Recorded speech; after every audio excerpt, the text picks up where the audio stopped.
make a career change at any point you want. He had, to be fair to him, last year moved into the sales executive space as well, so that was obviously a career change for him with Donnelly Group. So obviously now this is the thing that's resulting in him staying. Tyrone fans are delighted. He's got himself a new gig. He's going to be spreading the good word about Lintels around the country. What's his job title there, do we know? Or? That is an excellent question. It was on that piece that came up there a couple of minutes ago. We'll dig it out for you here. But it's essentially, I don't know, quite ambassadorial is quite the right word, but the sense that I had of it was that he was going to be spreading good word about everything good about Keystone Lintels around the country. Like, they're based in Cookstown. I'm sure they're one of their biggest providers of work in Tyrone. And he said in all his interviews today that, you know, work was a big part of him staying at home. So good on Keystone, good on Cathal McShane for linking up, and good on Mickey Hart there, obviously getting in on the action. Despite, obviously Mickey Hart a couple of weeks ago was basically saying, I hope you arrive at the right decision via BBC, obviously. And Cathal McShane obviously heard that message loud and clear and said, yes, Mr. Hart, I do hear your message and I will be coming home. The only, the big shame for me in this conversation is that Keystone Lintels, should we call them Lintels? Because it feels like we're saying Manchester City every time as opposed to just City. Lintels didn't come forward a little bit earlier in the conversation and say, listen, Crows, hands off, we're in the conversation here. This might be something you're aware of, but we want to make a bit of a play for this guy. Yeah. Were they holding back sort of in that Berbatov, Manchester United sort of way that we'll swoop in at the last minute and take him from under your crowy noses? Well, hopefully it's more of a Berbatov situation rather than an Alexis Sanchez situation. Like, where Adelaide Crows just flirting publicly with Colin McShane to drive up his price to trick Keystone Lintels into signing him, essentially. It's possible. I guess only his form in the ambastorial role. Well, I hope he doesn't turn into for Keystone Lintels' point of view. I hope he doesn't turn into an Alexis Sanchez. Hopefully not. I think he's Berbatov. But yeah, I would have to say that if I'm a GAA player, I'm getting out my pen and paper this morning, if that's how people do things, maybe looking up for email addresses, and I'm contacting every AFL email address I can get my hands on. No, that's not what you want to do. What you want to do is go into Gmail, sign out, create an account, Adelaide Crows Scout at gmail.com. Send an email to owen@gmail.com, and it's like, oh, look at this, forward to Peter Keane. You know, Adelaide Crows Scout at gmail.com has been on to me. Yeah. Any gigs going? Yeah, what's happening? And lo and behold, you are CEO of Super Value Ireland. I think that's the way it works. It is the way it works. I think that's just what happens. So listen, best of luck to Cathal McShane and everything he does. There's huge entertainment, I think, in the looking at how this is all sort of. Are all counties going to follow this lead now? Like the hushes and the whispers are no longer. It will follow now that this is the protocol. That once this gets sorted, you meet the CEO of the company you're joining, you shake hands, and everybody's happy with life. Yeah, I think so. You sit around, you have a thoughtful conversation with them on about, the AFL and the state of it. That picture that we just had up there. The advanced mark, I'd say. That picture that we just had up there looks like kind of a prospectus photograph for university. Obviously there's like a comical element to the photographs that they do, like the deadline day signing, and the fact that Mickey Hart is getting in on the photographs and all that, but nice shirt, really, by the way, Mickey Hart has. Good on Colin McShane is what I say. Grandad shirt. I think that's the thing that we need to say here. Good on Colin McShane, because there was a fantastic opportunity waiting for him down under, and if you're going to stay at home, you need something to stay at home for, not just the amateur game with which you play. So getting an opportunity like this career-wise, I think just fair play to him and good luck to him in the new role, 100%. And good on Keystone Lintels as well, on a serious note. You know, a company that's essentially called Lintels. Good on them, is what I say. More of that. Right, here's what's happening. It's 7:40 on this Friday morning. Here's what's happening in the world of sport for you today. Ireland are going to hold their captains run in the Aviva Stadium a little bit later, obviously, and they'll run into tomorrow's Key Six Nations game against Wales. Dave Kilcoyne is going to be among that number, having come through their return to play protocols during the week. The under-20s in action tonight in the Six Nations. Ben Moxham of Ulster and Marcus Hannon of Leinster will come into that side following the win over Scotland last time out. It's underway at Irish Independent Park. 7:15 kick-off there tonight. In golf, Grant McDowell carded a 2-under par opening round of 70 at the AT&T at Pebble Beach at the Pro-Am in California last night. The lead on 8-under par by Nick Taylor of Canada. Pádraig Harrington 1-under par, Seamus Power level par. Mick McCarthy has allayed fears over Shane Duffy's fitness ahead of next month's playoff against Slovakia. He underwent surgery last week to remove a blood clot in his leg. McCarthy now saying that he's spoken with Duffy, and he assures him that he's going to be absolutely fine for the trip to Bratislava, which will be relief to Irish fans. Manchester City are sweating over the fitness of Raheem Sterling before this month's Champions League meeting against Real Madrid. He's been ruled out of this week's Premier League meeting with West Ham due to a hamstring injury. City saying that Sterling is going to continue to be monitored during their winter break after the West Ham game. Bristol City can go third in the Championship tonight if they manage to beat Birmingham City at Ashton Gate. Barcelona and Real Madrid both knocked out at the Copa del Rey last night. Barca losing 1-0 to Athletic Bilbao. Real went down 4-3 to Real Sociedad. The Airgrid Leinster Under-20 Football Championship underway in Enniscorthy this evening. Wexford up against Carlow. And in the darts, it's the update you've been waiting for. Defending champion Michael van Gerwen has started his Premier League campaign with a win against the world champion Peter Snakebite Wright, which Eoin's been following very closely. The Dutchman taking revenge on his opponent, who he lost, of course, in the final of last month's World Championship. Van Gerwen coming through 7-5 in Aberdeen and an 8-race card in Dock this evening. The first off at 5 o'clock. Right, 7:41 on this Friday morning. Here's what's happening over the next couple of hours for you. We're going to take you through the back pages in just a few minutes' time, let you know exactly what's happening there. Alan Quinlan going to join us in studio. Another big weekend of Six Nations Rugby. Get his thoughts on Ireland-Wales. We've got the top 5 stories for you this morning. We'll recap on some of the serious notes of that. Paul McShane, Cathal McShane return to Tyrone and what the impact that's going to have on Mickey Hart's side. Richard's rugger thing. Don't know if you managed to catch this over the last 12 hours, but we'll be interested to get some of our studio guests, co-hosts' reaction to Richard's rugger thing coming your way at about 8:25. This morning, sports news with John Duggan just after 8:30. David Brady's in studio to talk all things Mayo. They've been relegated, according to Anthony Moyles, to the second best team, maybe the third best team, in fact, in Connacht. Certainly behind Galway, according to Anthony Moyles this week. Get David Brady's, I'm sure, defence of Mayo, and also talk about their All-Ireland prospects. Are they further away now from winning Sam Maguire than they've ever been in the last 10 years is certainly one question we'll be putting to David a little bit later on. And we've Jeremy Guscott and Jonathan Davies, just two of the best Six Nations players ever, dropping by the studio just after 9 o'clock. So Alan Quinlan wouldn't be included in those. Is that it now? I'm disappointed you've had to go that route. Is that post, like, I mean, I don't think even Quinny would talk about himself. Do we not have 3 Six Nations greats in the studio this morning? I don't think even Quinny would talk about himself as being one of the greatest Six Nations players of all time. Well, like, they're your words. I think we've got 3 greats in the studio this morning, Adrian, is all I'm saying. Right. On that note, 7:42, time for the papers. OTB AM. All right, we're going to kick things off here on OTB AM, the Sports Breakfast Show from Off the Ball with the Irish Independent for you this morning. It's McShane exclusive here that appears in 4 or 5 of the newspapers this morning. Why I decided to stay, the reasons that Cathal McShane in back to front Cork jersey has decided that the Adelaide Crows are not for him, but Keystone Lintels and Tyrone are the combination that he wants to go with for the year ahead. So more on that inside there. Sexton vows Ireland will be primed for Wales Storm, writes David Kelly. And GAA Bonanza sees gate receipts soar past 70 million is the other story here from Cullen Key's football final replay, and ticket price hikes help to give further boost to associations' coffers. This was the rise of between €5 and €10 for various games around the country in 2019 for the league and the championship, and it's really had a massive impact because it's their overall revenue is up nearly 10 million quid. Monster. It's a quick ready reckoner outside before I came in. The All-Ireland final hike price alone would have netted them, by my reckoning, somewhere between 500,000 and 700,000 alone. Because there was a tenner hike for 82,000. Disregarding the replay. Incredible. Like, you have to doff your cap to them. Like, the financial health of the GAA is incredible at the moment. Yeah. Sports Friday, the front of the Irish Times Sports section, for rugby, nationally. Sexton learning to work with referees, says Jerry Thornley. Pivak ready for biggest test of his career. Wales coach making one change from the Italy game as Tompkins comes in. And Furlong out of his comfort zone and looking into a black hole, writes Gavin Comiskey. Prop is enjoying the challenge of being part of Ireland's new leadership group. The Irish Daily Mirror for you this morning. It is Clubs La La Land. Premier clubs go on red alert as midfielder Adam hits at Anfield exit. This is Lallana thinking that he might be out. He's got a little bit of game time, I would have thought, over the last few weeks.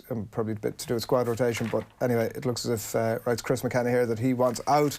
Irish issue, big storm warning. Obviously the conditions set to be pretty grim at the Aviva tomorrow for Ireland-Wales, writes Michael Scully there. And Cathal swayed by job prospects from Pat Nolan. The back of the Herald is interesting. Mon are coming to win. Farney victory over Tyrone has Banty's men fired up.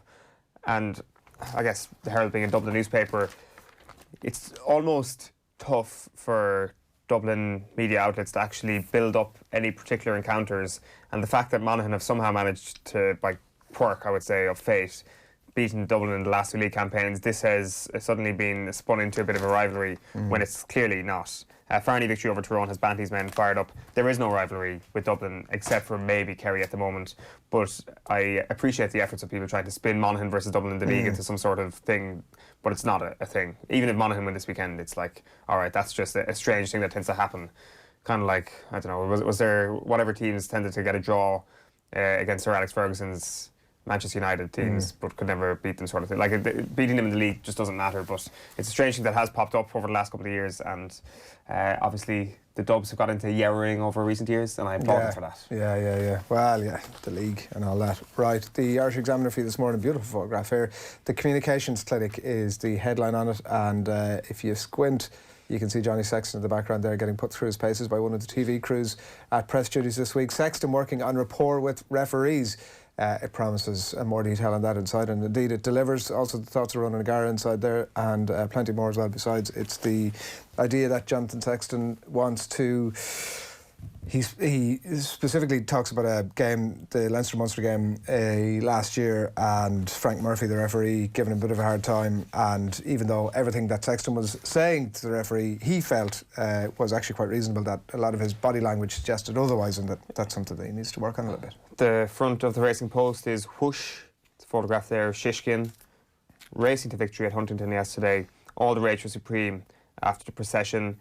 An 11-length victory, and now is favoured, I think, for the Supreme Novices Hurdle at Cheltenham. Someone to keep an eye on, a horse we'll no doubt hear a lot about in the next couple of months. And back at the Racing Post, Ireland decides on missable election special as the nation heads to the polls. So you've got Ivan Yates inside the Racing Post. A Wipod is on the cards for Fine Gael. There's Ireland heads to the polls. The layers share their best election wagers. So that's all in the Racing Post today, your party-by-party breakdown. Would you be tempted by a bit of a nibble there, Eoin? Is that something you'd get the juices flowing for you? Listen, every spare moment I'll have will be putting money down on the election. You're actually quite excited about the Eurovision-style results. Here's my theory on the election. Exit polls should be done away with, because they are a spoiler. Election polls are worse than knowing who's going to die in the next episode of Game of Thrones, because you know who's going to win. It's all about the slow build, the little bits of momentum where it's like, oh, we're getting a constituency result from here, and then their neighbours next door have also gone for the same party, and you have this kind of surge of momentum throughout the day. Exit polls take that out. You're like, right, we know the end goal, how are we going to get there? And it's not like one of these artsy sort of indie flicks where, you know, it's all about the journey. It's not all about the journey, it's all about the result. Kill exit polls now. Yeah, I mean, I see where you're coming from, but like, we're going the opposite, if anything. With, like, the flow of information is going to get more rather than less. That's the evidence of society now. But like, we're getting smarter at putting whatever it is in place, whether it's technology or people. But would you so for the UK election, would you have rated the slow build of shock when the Conservatives had won, or rated the instant hit at 11, 12 o'clock? At least it sort of eased you into it, that you were... I don't know, it's all about your personal preference, I guess, but I'm not one for spoilers. The Irish Daily Mail, Captain Cool, Sexton checks his temper for leadership role rights. Rory Keane here, that's the story we mentioned earlier. And one line that we hadn't mentioned so far, FAI cut Toulon trip as Kenny's kids feel the pinch. This is the news that Stephen Kenny won't be able to take his under-21 team to the Toulon tournament. Pogba out in the cold is the back of the Irish Daily Star. United future in serious doubt. Sexton says we were flat with regards to last week's performance. McShane motivation. Boys chief anger at Sky. That's Peter Lawle, who's branded the Sky Sports apology over TranslateGate is inadequate and slapped in an official complaint to TV watchdogs about the controversial interview with Alfredo Morelos. And FAI put out of Toulon, as already mentioned. They can't afford to go this year. Finally for me, The Guardian here. Hostile target. England's Jones faces verbal abuse every day, writes Gerard Mara here, which I'm sure is terrible for him, but obviously he's prone to a bit of verbal abuse himself. And an interesting read inside with Donald McRae from Edwin Moses. I'm proud I helped make a difference. This is Edwin Moses on his fight against doping and being athletics' greatest winner. He was 400 metre, he wasn't beaten at over 400 metres. I mean, it says it in the article, for almost 10 years. Yeah, it's remarkable. That's incredible. Back page of the Sun is flog the Pog. United sliced £30 million off asking price, and Shane set for recall. Mick McCarthy could turn to Shane Long for next month's Euro 2020 playoff in Slovakia. Could is quite a word there. He absolutely should be turning to Shane Long at some point for next month's qualifier. The Daily Telegraph is handled with care. England rethink Archer's workload after injury rules him out for months. The London Times goes with Jones opts for power as Youngs is axed. We've also got the Irish News this morning. Looking forward, McShane turns focus to Tyrone after turning back on AFL. And offtheball.com, Arthur O'D has written this: football will go like hurling, waiting for miracles. Conor McGrainer's Wicklow exit talks about the fact that this is kind of one of the ends we haven't really spoken about when it comes to players leaving panels. He talks about the merry-go-round of managers that quite often exists in so-called Tier 2 counties, that you're always trying to impress a new manager and perhaps doing more training than you need to, whereas he says James Horan and Jim Gavin, when he was Dublin manager, for example, had such a body of evidence that they were there for so long that they knew specific workloads that could be dished out to certain players, and they didn't have to put in the level of work that, say, some of these Division 3 and 4 counties had to. Yeah, the back brain drain is always a bugbear of mine, that from the GAA, that you get managers to come in for a couple of years at county level. They're really only getting up to speed with it, probably after 2 or 3 years, and then suddenly they're gone. Now, there might be at times good reason, obviously, to shift them on, that they may not be up to it, but at the same time, that American football example of coaches who have cut it at the top level of NFL will continue to go on and have like lifelong careers, whether it's at college football or some other level of the game, whereas we just tend to spit them out and like never they never spit to be seen themselves out. again. They spit themselves out as well sometimes, like, because they don't have a career as inter-county managers, they have a career as a teacher or You don't whatever. see any of those sort of Keystone Lintel type shaky hands photographs of... Well, I would say that there's certainly more of a culture of under the table sort of stuff. Not inter-county managers, club managers, and definitely in the coaching game there's a bit of cash to be made, I would have thought, things like that, but it definitely seems to me that most of them are doing a day job side by side. Regardless of the rationale behind it, it does stunt the development of the game, right? Like if you're losing, regardless of the reasons behind it, and you're right, obviously people have careers ongoing and they have other things going on, and it's not always, it's not a career choice, mostly. But it does, regardless of the reason behind it, it does stunt the development of the game. It stunts the development of tactics. It stunts, at times, like McGrainer is saying in offtheball.com today, it can stunt the development of players as well. So I don't know. I think the better thing obviously would be that there was some opportunity to maintain that knowledge within the game rather than spit it out. Yeah, I would have definitely thought so, but. Like, what do you do then? Do you like sit down with Jim Gavin, or not even Jim Gavin, some other coach, and then just do a very, very lengthy exit interview process with them, where you get all the information you have? Because if they want to like leave and go do their own thing, you kind of have to let them do that. The stresses of an inter-county manager are pretty high at the moment, so I don't think it's comparable to any other sport really, especially professional sport, because that is their job, that is their career. They got to go find another job somewhere. Unless they were to decide that they were just going to pay managers and be done with it. Well, you've raised a very valid point there. An exit poll is what you were saying, as opposed to an exit interview. More exit polls. You've really knotted this conversation together.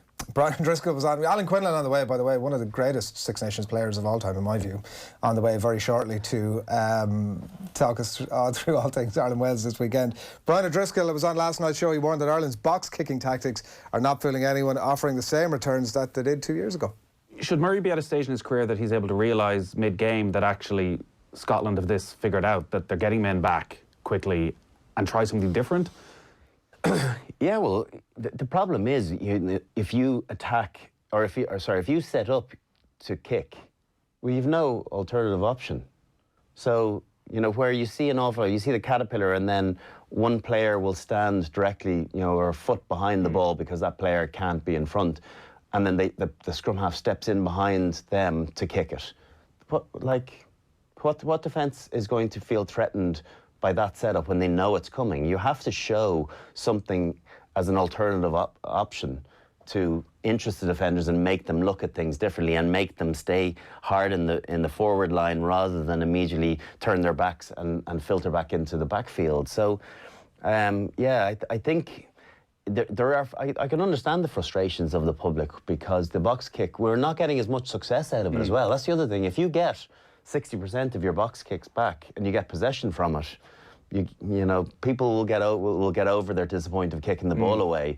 Whereas now, I don't know what the stats are looking like, but it feels as though we're kind of getting 25-30% of them back at a push. And that's not a good enough return for kicking possession away. That full piece up on offtheball.com. Alan Quinlan, good morning to you. Good morning, Adrian. How are you getting on? Grand, thanks, yeah. We had a bit of interaction earlier on because we were setting forward to the fact that Jeremy Guscott and Jonathan Davies are going to be in the studio a little bit later on, and I described them as two of the greatest Six Nations players of all time.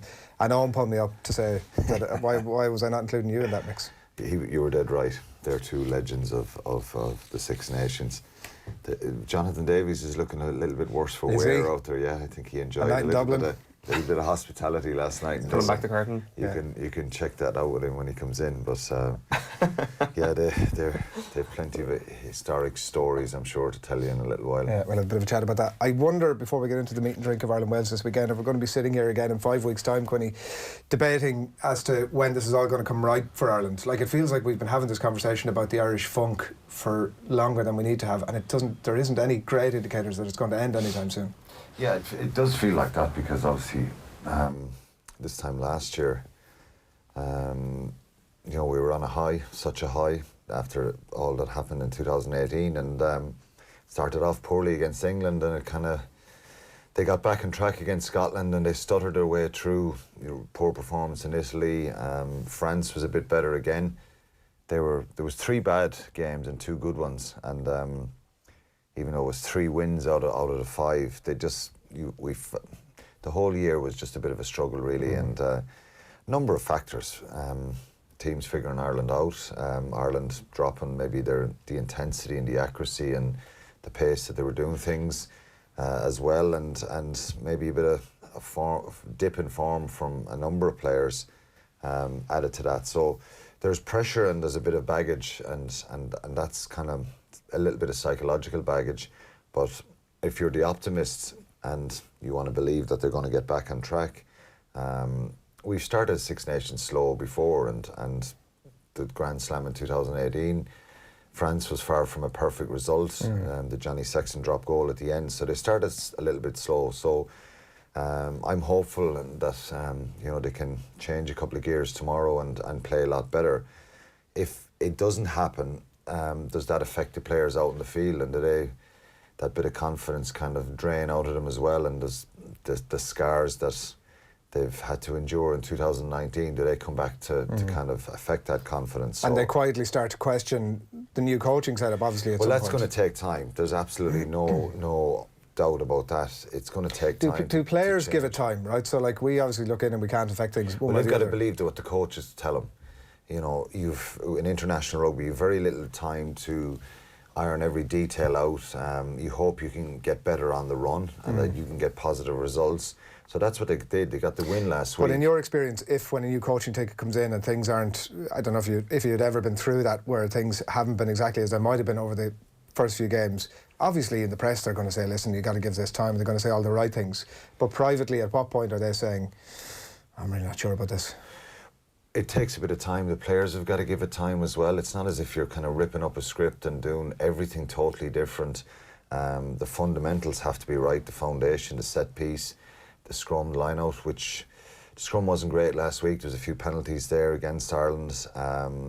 Line-out was decent, but the maul wasn't great, and I think there was one line-out that Ireland won, the 22, Peter O'Mahony, great throw to the tail, 60th minute or something, and they're trying to get a maul rumbling, build pressure, which the team was kind of renowned for when they were winning, and Hamish Watson slips in into the middle of the maul and takes the ball, and those kind of moments that hurt you as a pack of forwards, because they're crucial moments that you've got to try and deliver a platform for your backline to attack and at least come away with some sort of a score. So we spoke earlier during the week about Scotland's emotion being through the roof. That was always going to happen, and Ireland were just a little bit passive defensively, not getting off the line, not winning the dominant tackles.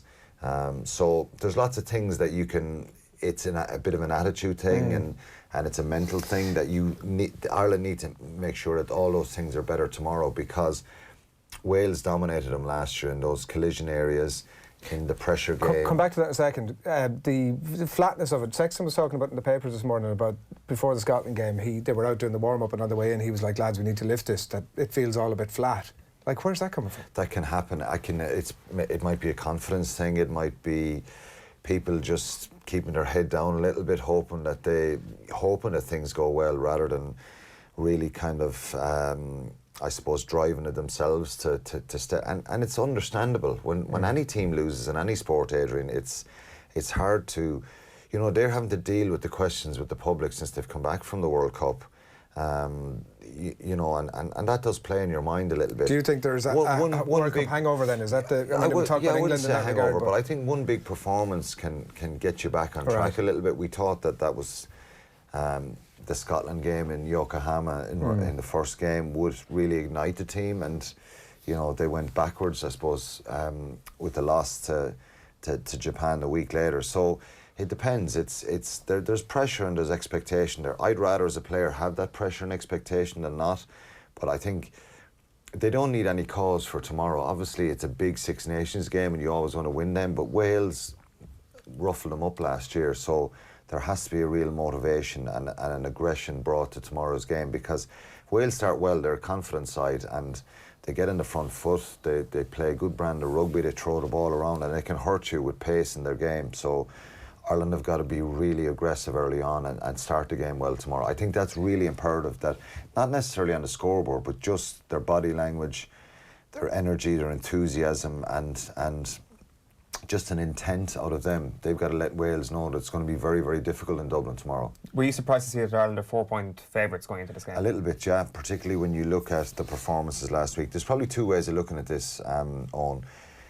How good were Wales last week, and how bad were Ireland, if you want to use that term.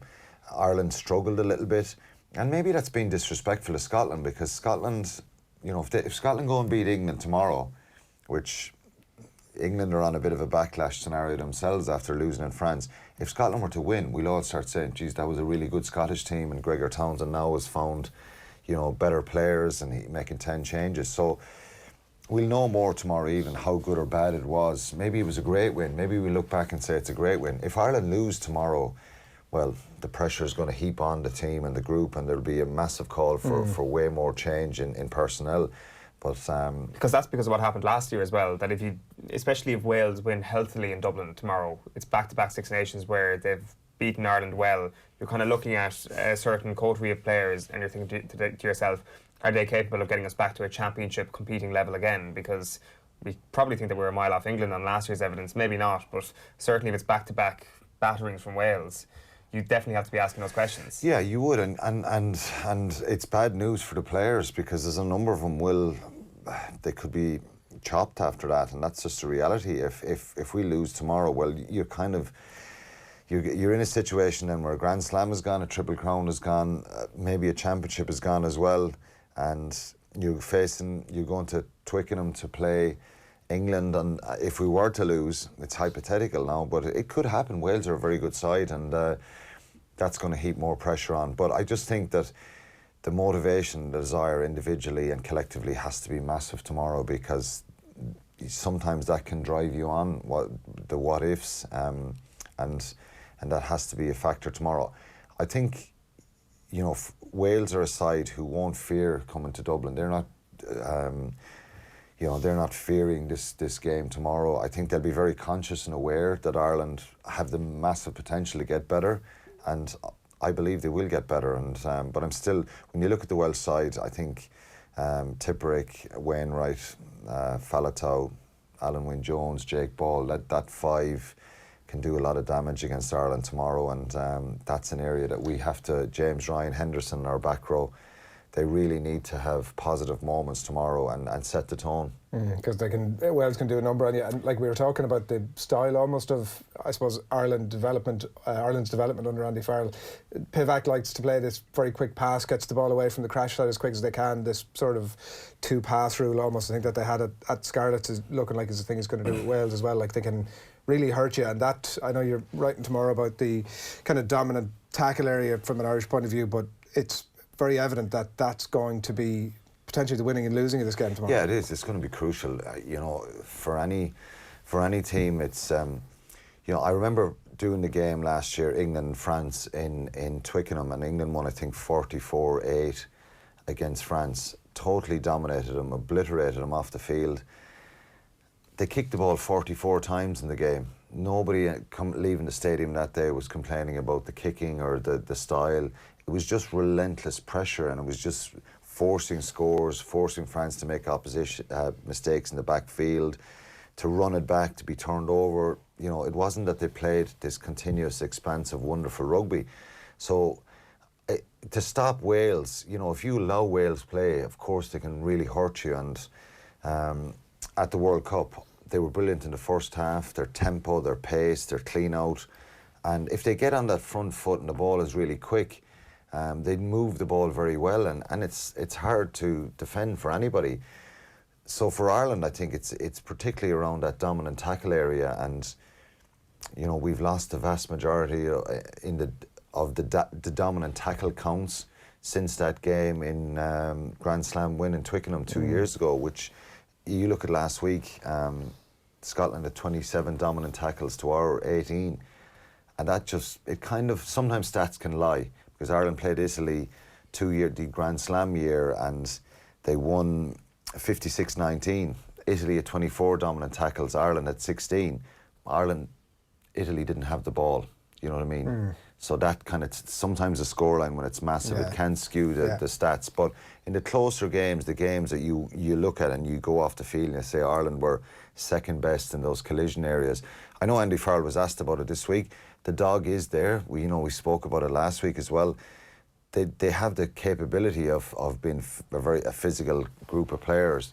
But for me, it's up front as a unit. They've got to just hunt a bit better and be on the front foot and smash people a little bit more around the sides of breakdowns, because if you're soaking tackles, it's hard to slow down that breakdown. Yeah, and a lot of players under pressure, obviously, to deliver in this game tomorrow. I think a strong performance of Conor Murray would suddenly take a lot of those question marks away as well. Not much time left. What, 4-point spread you were saying? Yeah.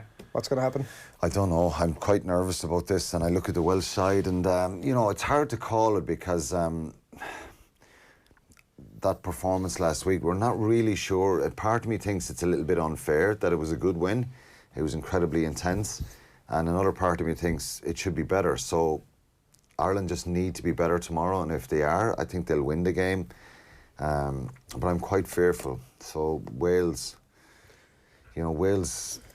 are a very good side, and unless we really kind of take them on up front and are aggressive with them, we lose the game. You spoke about England and their backlash, and that's going to come this weekend. Do Ireland have that ability to create an unbelievable backlash where you're like, right, if everybody's on song, they will crush everybody in front of them? Because it seemed that there was a couple of opportunities last year for a backlash. You know, go and beat Wales, which they didn't take advantage of, or go and put in a good performance against the All Blacks after a tough start to the World Cup. They have that capability, but it's one thing being capable of doing it and doing it. I think there was so much going on probably in their heads last year, and they just couldn't get out of that rut that they were in. That was, going back to type, slowing the game down when the pressure came on. You can slow the game down. Like if Ireland are 10 points up tomorrow and they're being really good with their kicking, their box kicking, territorial game, that's fine. The crowd will love it. But if you're 10 points down and you're kicking the ball and you're slowing things down, that's where the frustration comes in. Listen, the reality, Adrian said it, if I'm Peter O'Mahony, and even though Stander was brilliant last week, Van der Fleer, any of the forwards, they're all vulnerable to, Conor Murray's vulnerable, they're all vulnerable to change. If Ireland lose tomorrow, these guys might get dropped and could very well be dropped off the team. So if that doesn't motivate him, nothing will, aside from the obvious of winning the game. So I think that will ignite him a little bit, and even if we play well, it doesn't mean we'll win the game. Absolutely. Wales are a decent side, so it'll be a very tight one, I think. Yeah, all right, look forward to it. Quinny, thanks for coming in. As always, on this Friday morning, it's 9 minutes past 8. We've lots to come. We've Jonathan Davies and Jeremy Guscott going to join us in studio a little bit later on. David Brady's in studio as well before 9 o'clock to talk all things Football League. We're going to be hear his thoughts on Mayo as well, and plenty more besides. We've Jonathan Sexton's thoughts coming up. First, take a quick ad break. OTB AM on OTB Sports Radio, Ireland's first and only sports radio station. The Six Nations Championship has arrived, and there's only one place to hear the biggest names in rugby every day of the week. This is OTB Sports Radio. Brian O'Driscoll. The evolution of Ireland probably wasn't to the same degree over that period of time. Ronan O'Gara. What is a team player is backing your game plan, but also backing your instinct. Keith Wood. We just turf that bloody thing in the bin and never speak of it again. Alan Quinlan. I'm kind of sick of listening to him saying, it's because they're the biggest playing pool in the world. The best analysis from the legends of the game. OTB Sports Radio. We'll also have reporters at every match across the men's and women's Six Nations, post-match reaction, and Eoin Sheahan will be meeting the people. I fully believe that the Irish team lost because they want to go on the sesh in Japan. Sesh! All the way! That's the Six Nations Championship on OTB Sports Radio. American Football 101 on Off the Ball. With the Aer Lingus College Football Classic. The Kansas City Chiefs quarterback Patrick Mahomes was crowned most valuable player at Sunday night's Super Bowl. The New England Patriots Tom Brady holds the Super Bowl record. Brady was crowned MVP on 4 separate occasions. American Football 101 on Off the Ball. With the Aer Lingus College Football Classic.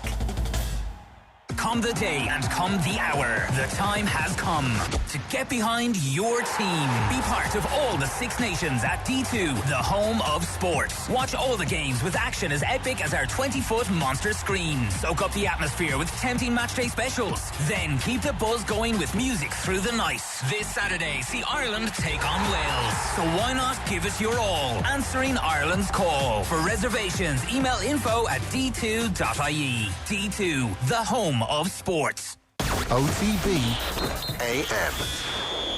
Yeah, of course, we were going for a championship, you know what I mean? Not they were going for a Grand Slam, we were going for a championship, and we got well beaten out the gate. Yeah, very disappointing day, and one that, you know, anytime you lose for Ireland, it never leaves you. You know, you think about it a lot, and that was one of those days.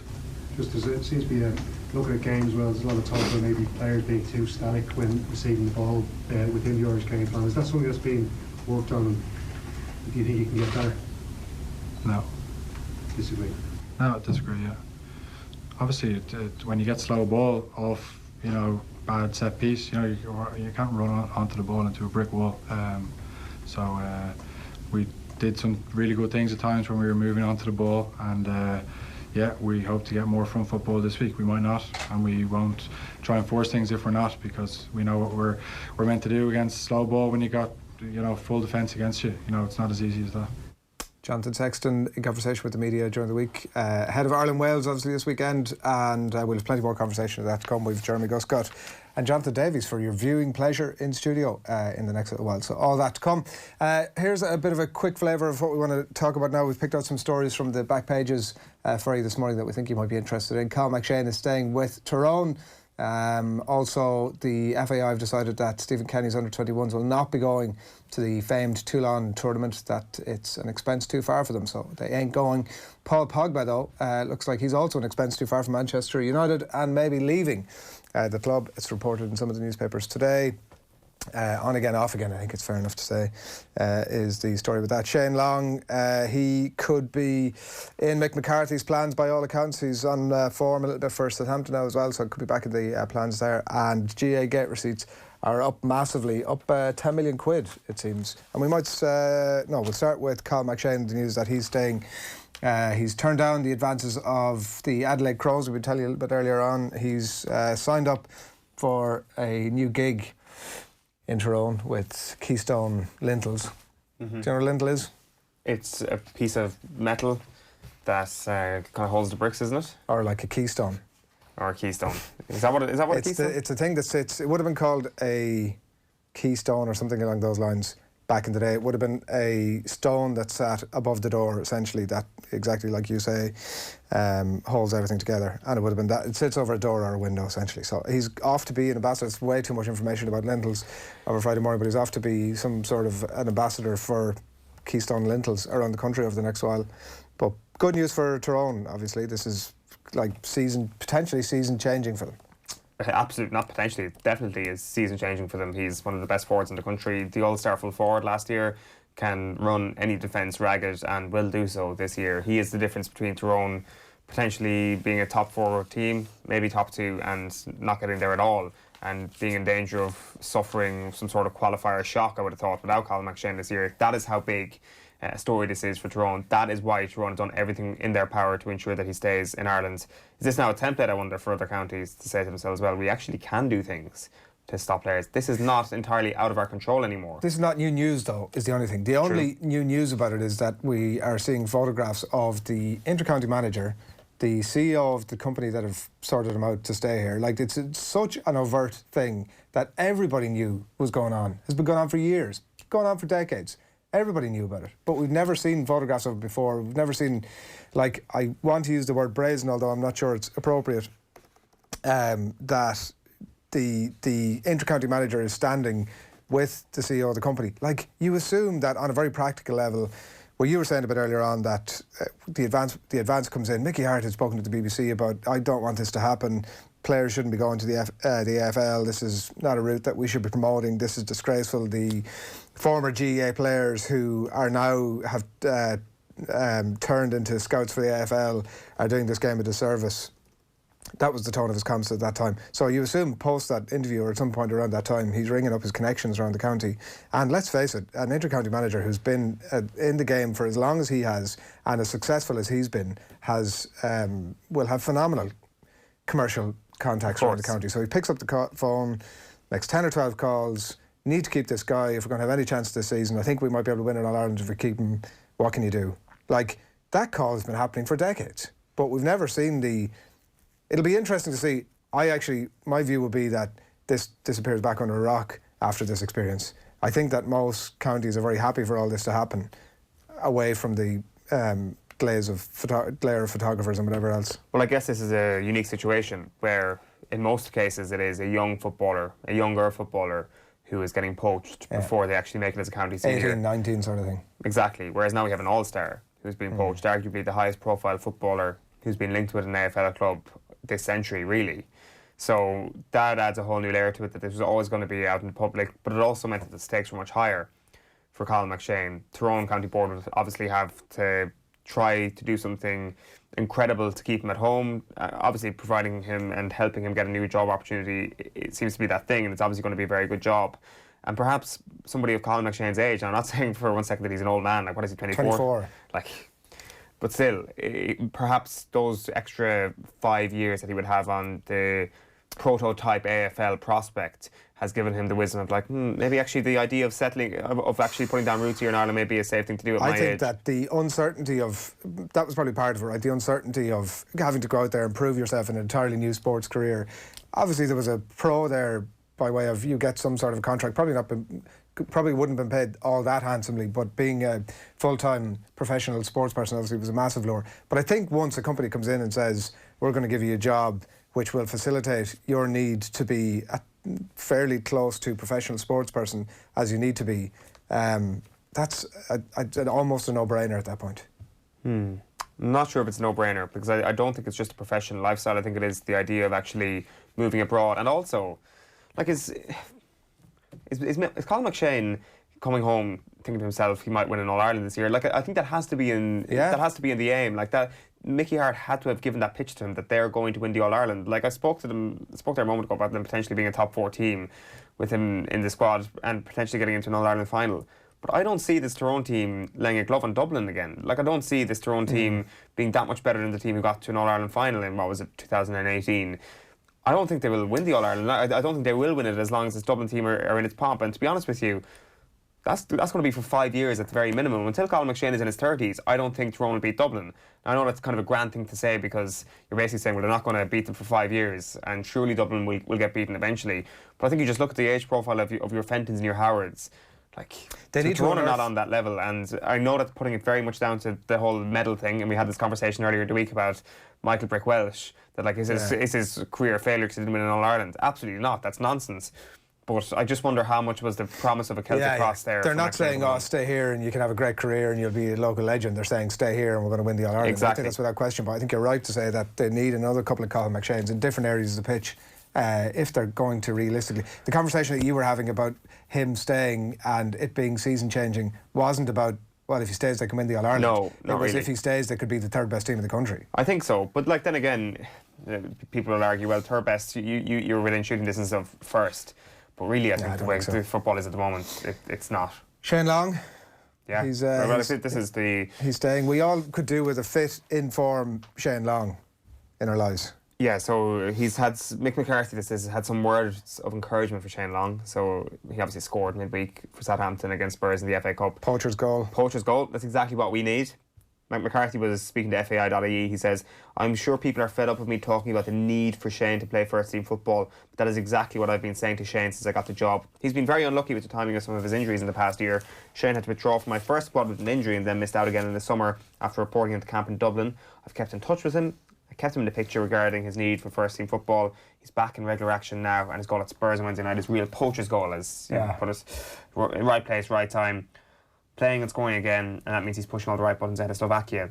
Curiously, he didn't mention there that, of course, he was fit and available for November, or was it October? Wasn't selected. Which just wasn't selected, which is still baffling. Like, you look through the strikers that Ireland had for that. The forwards they had for that. Obviously. It's like Robinson, Parrott, Connolly, McGoldrick, Collins, Hogan, Maguire, Judge. He's better than every single one of those players, with maybe the exception of David McGoldrick. When he's out of form, he's not, though, is the thing. Like, and that's when the he is fit, he constant cliche thing about Shane Long, that you get a little bit out of him and then he disappears for a while. Like, that's the... And the poacher's goal in itself is almost a bit of a sort of... Bit of a nibble, you think? Ah, it is, a little bit, because, like, I mean, and you've rightly said that that's exactly what we need. Poacher is just another word for somebody who can, like, pounce on a scuttery ball and somehow manage to slap it home, but it's not like he's not got the capacity to beat 5 or 6 players and, like, rifle it home from 30 yards out. Not generally what we associate with Shane Long. It's more that scrappy ball that it's more about being tigerish as opposed to being especially proficient or capable.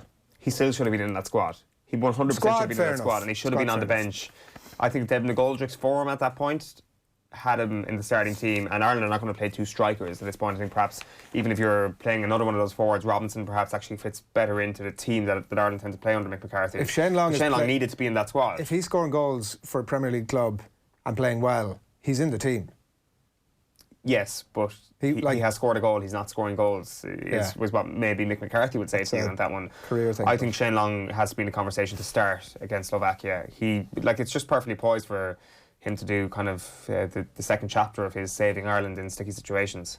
Philip Quinn writes in the Irish Daily Mail this morning, it's in some of the other papers as well, about the FAI have decided that Stephen Kenny's under-21s will not be going to the fairly famed Toulon tournament that had been promised to them. They were looking into all sorts of options to get there. They'd been previously looking into, for one of the qualifiers, about getting a chartered jet, a chartered flight direct to him from Armenia for a Euro qualifier back in November, which was rejected, and now it seems like the door has been shut on this one as well, which is a good avenue for generally players at that age to try and develop themselves. And also Philip Quinn writing that the Blazers, as he calls them, the number of Blazer trips to Slovakia has also been cut. Like, this is good evidence of the people that are in power at the FAI now actually looking in depth as to how the FAI are spending their money and where they might best save it. Whatever about the Toulon tournament, I think you can argue the rights and wrongs of that from a footballing point of view. It does show that they're being very serious about where they make their cuts, obviously, because it would be a very easy thing,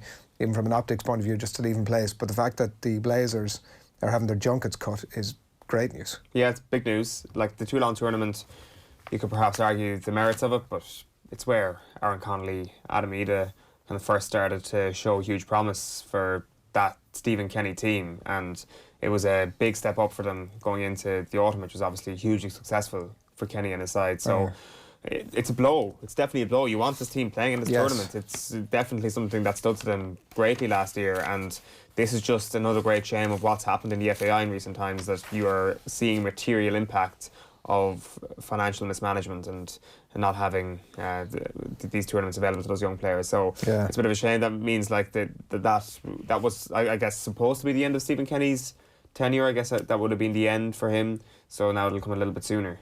Yeah, it's outside of the pain of the opportunity that those players aren't going to get to show their wares at a better level and play against better players and bring themselves on a bit. Like, this is, and there's going to be more of it. You have to assume there's going to be more of it. That the government haven't just dished out the money on the basis that Gran Carriana are, that there is definitely going to be more of this, but like that it is as painful as it is for those people now, and I'm sure it is. Whatever about the Blazers, screw them. This is good news. This is a good day out from the FAI. They're starting to look at things in a bit more of a forensic fashion than had gone on before, where it was, I think, profligate would be maybe an appropriate way to put it. And also, obviously, Philip Quinn writing about the fact that you were saying there about Stephen Kenny not being around for the last game of the qualifiers, that there'll be a new person in place at that point. And I was even sort of thinking beyond from that financial point of view in terms of who comes in to that gig next. Like there's going to be, I don't think we're any longer looking in the context of the conversation we've just had, we're not any longer looking at who's the best candidate for the job. It's who's the best person at the best price. Unfortunately, that's definitely an element of it. I don't think we're any longer looking at, well, we'll just spread the net as wide as we can and we'll like make some sort of a world-class or well-renowned or great appointment, because we really value the influence that somebody can have at that level over a couple of years. And who cares? Who cares about getting the most flashy, most expensive manager out there? It hasn't worked well for us in the recent past whatsoever. Probably the lowest profile, and I'm talking internationally now, lowest profile manager involved, or that will be involved with the Irish international team, is Stephen Kenny. And already what he's shown at underage level with an underage team is hugely promising. So we don't need to spend big to get the best coaches in place here in Ireland. There is actually a good economy of football brains. The question is like, where is the limit? Like, does our limit of wages extend to being able to keep Robbie Keane in the FAI frame, for example? If not, does it extend to keeping Keith Andrews in the FAI frame, for example? These ex-professional footballers who've retired very recently. I presume it's a bit easier for them to keep somebody like Keith if they decide that he's going to be the assistant manager to Stephen Kenny at the senior level, that there's probably a bit more wiggle room there. And by all accounts, that seems more likely than him staying to take charge of the under-21s from what you hear. That seems like a far more likely path. And I think that should be the way it is, because the two of them have worked with these young players. These young players are going to become the Irish players who try and like have a huge impact in trying to qualify us for Qatar, and then obviously the Euros after that. They will become the leaders of this team, this generation of I don't want to say wonder kids, but like very promising youngsters for Ireland. So Keith Andrews' role in that is hugely important, and like I'm sure that it's all been ironed out at this point, that Stephen Kenny and Andrews and the rest of their coaching staff are going to be okay progressing to senior level. But then who gets charged of the 21s? Because the theory was that perhaps Robbie Keane would go down and take the 21s. Do they have enough money to pay Robbie Keane? I don't know. I don't know what he's on. I don't know whether maybe Middlesbrough in professional football with a club and coaching one of those teams might pay his wages better. Maybe he'd settle for less money and working with the FAI. These are all the different factors. Or is he capable of doing it? It's the other thing. Like, we don't know anything about Robbie Keane's style or what he would bring to a role like that, if he's exactly the right person that group would need. I'm not saying that he's not. I'm just saying we just don't know the answers to any of those questions. I think one thing is for sure, try and protect that under-21 coaching ticket and let them have the senior team for a while. Don't let... As in leave that group together. Don't try and, like again, we don't know what Robbie Keane's credentials are. But having him stay part of the senior coaching ticket while Stephen Kenny takes charge, is that enough of a clear out? Is that going to allow Stephen Kenny to do enough of what he wants? I'm not sure. Maybe it will. But perhaps it's just better to actually replace the entire management team with the entirety of the under-21s management team. Wanderlust on YouTube says Shane Long is the Emile Heskey of Ireland. No one questions his work ethic, but we can't afford to carry a guy who scores 1 goal in 10 games for club and country. 1 in 10? Is it that much? I would say it probably is, yeah. I'm sure, who's at Wanderlust? I'm sure Wanderlust has done his research. Republic of Ireland's, yeah, definitely. God, it's way more than 1 in 10. 82 appearances, 17 goals. We'll come back to our, We'll come back to our, what does that constitute? 1 in 8? I mean, I'm taking a stab here now off the top of my head. Well, like 8 goal, it's 1 in 5, really. It's basically 1 in 5 he scores. All right. We'll come back to our GAA gate receipts, but just quickly before we get on to our next item, the Paul Pogba story, which you might have in one of the papers there. The rest of Manchester United squad are off to Marbella, am I right? Yeah. Is this where they're going for their winter holiday? I presume it's hot in Marbella at the minute, is it? Like mid-20s, kind of nice balmy place to rewind. Anyway, he's staying put. Or he's off on his travel somewhere, is he? He ain't going to Marbella, basically. So this is... was he in Dubai or something like that? Was he... You don't follow him on Instagram, obviously. No, I don't go looking for him on Instagram, that's for sure. Like, Solskjaer keeps putting out this line that he's fed up with being injured, and Solskjaer initially claimed that he'd be out for 3 to 4 weeks, 6 weeks ago. That was after he underwent minor ankle surgery, and then like reports had emerged after that, if I recall correctly, that he's like talking to his teammates saying, "Yeah, I want to leave," while he's kind of recovering from ankle surgery. Like Paul Pogba needs to get back on the pitch to look after his own selfish reasons to actually force this move. Like, well, Paul Pogba's stock is plummeting massively here, and like you can talk about the talent or you can talk about the work ethic. Even if I am the most anti-Graham Souness person ever and I'm the biggest Paul Pogba fan, even I'm looking at an asset here that is nosediving, to be honest with you. You see, only fair, right? But only that Paul Pogba might be looking at the situation and thinking, United are shit at the minute, and me getting back into that team ain't going to affect it because I haven't got the belly for it. I've checked out of here anyway. I mean, by all accounts, that seems to be the one definite truth of this entire thing. So, me getting back into that team to make myself look poor and not being able to affect results, I'm better off going off to Dubai and taking selfies and enjoying myself. Look, it's an outrageous situation if that is the truth, that a manager has allowed a footballer to just leave for a while. What can he do? Like, if maybe he is still injured. Maybe he is still injured. We don't know the situation. But here, whatever, like, let's say it's the situation. Let's say he's capable of getting back in the pitch in some hypothetical world, and Solskjaer is aware of that. There's literally nothing he can do because he can't come out publicly and say that. If he comes out publicly to criticise Pogba's fight to get back on the pitch, then he's cutting whatever number of millions off his price. United wouldn't have it.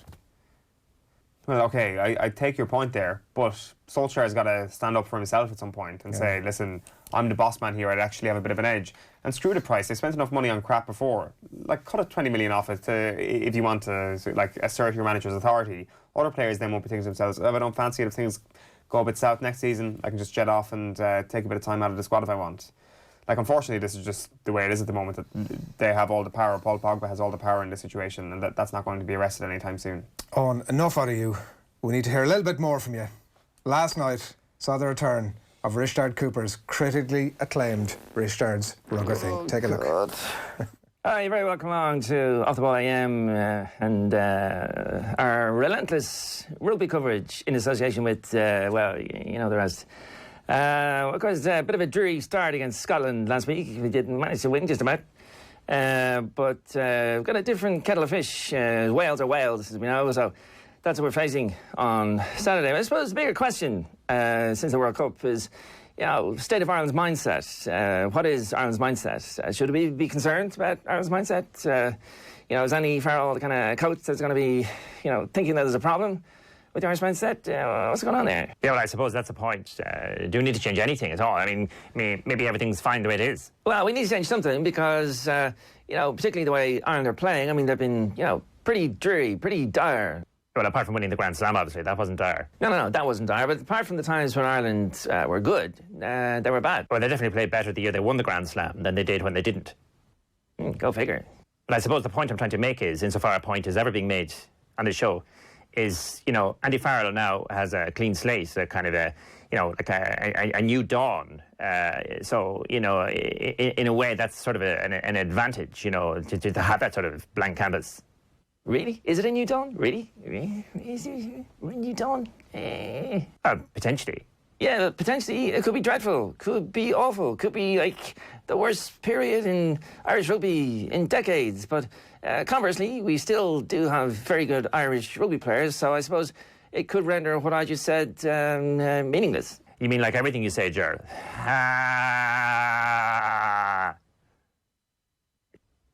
Yeah, OK, well, ahead of Ireland's huge game with Wales on Saturday, delighted to be joined on the line by Scott Goodell. Scott, this is a pretty difficult one to call, right? I mean, last year, Wales absolutely hammered Ireland, sort of like the rugby equivalent of a penalty shootout, except it wasn't really like that because Ireland didn't really get that many penalties. But you got my drift. Difficult one to call for you? I have absolutely no idea what you're talking about. And I tell you something, these are the games, aren't they, that if you're not up for it, it's games like this, you'll never be up for anything. It's a fabulous occasion. F***ing wonderful atmosphere. Who's going to want it more? That's what it boils down to.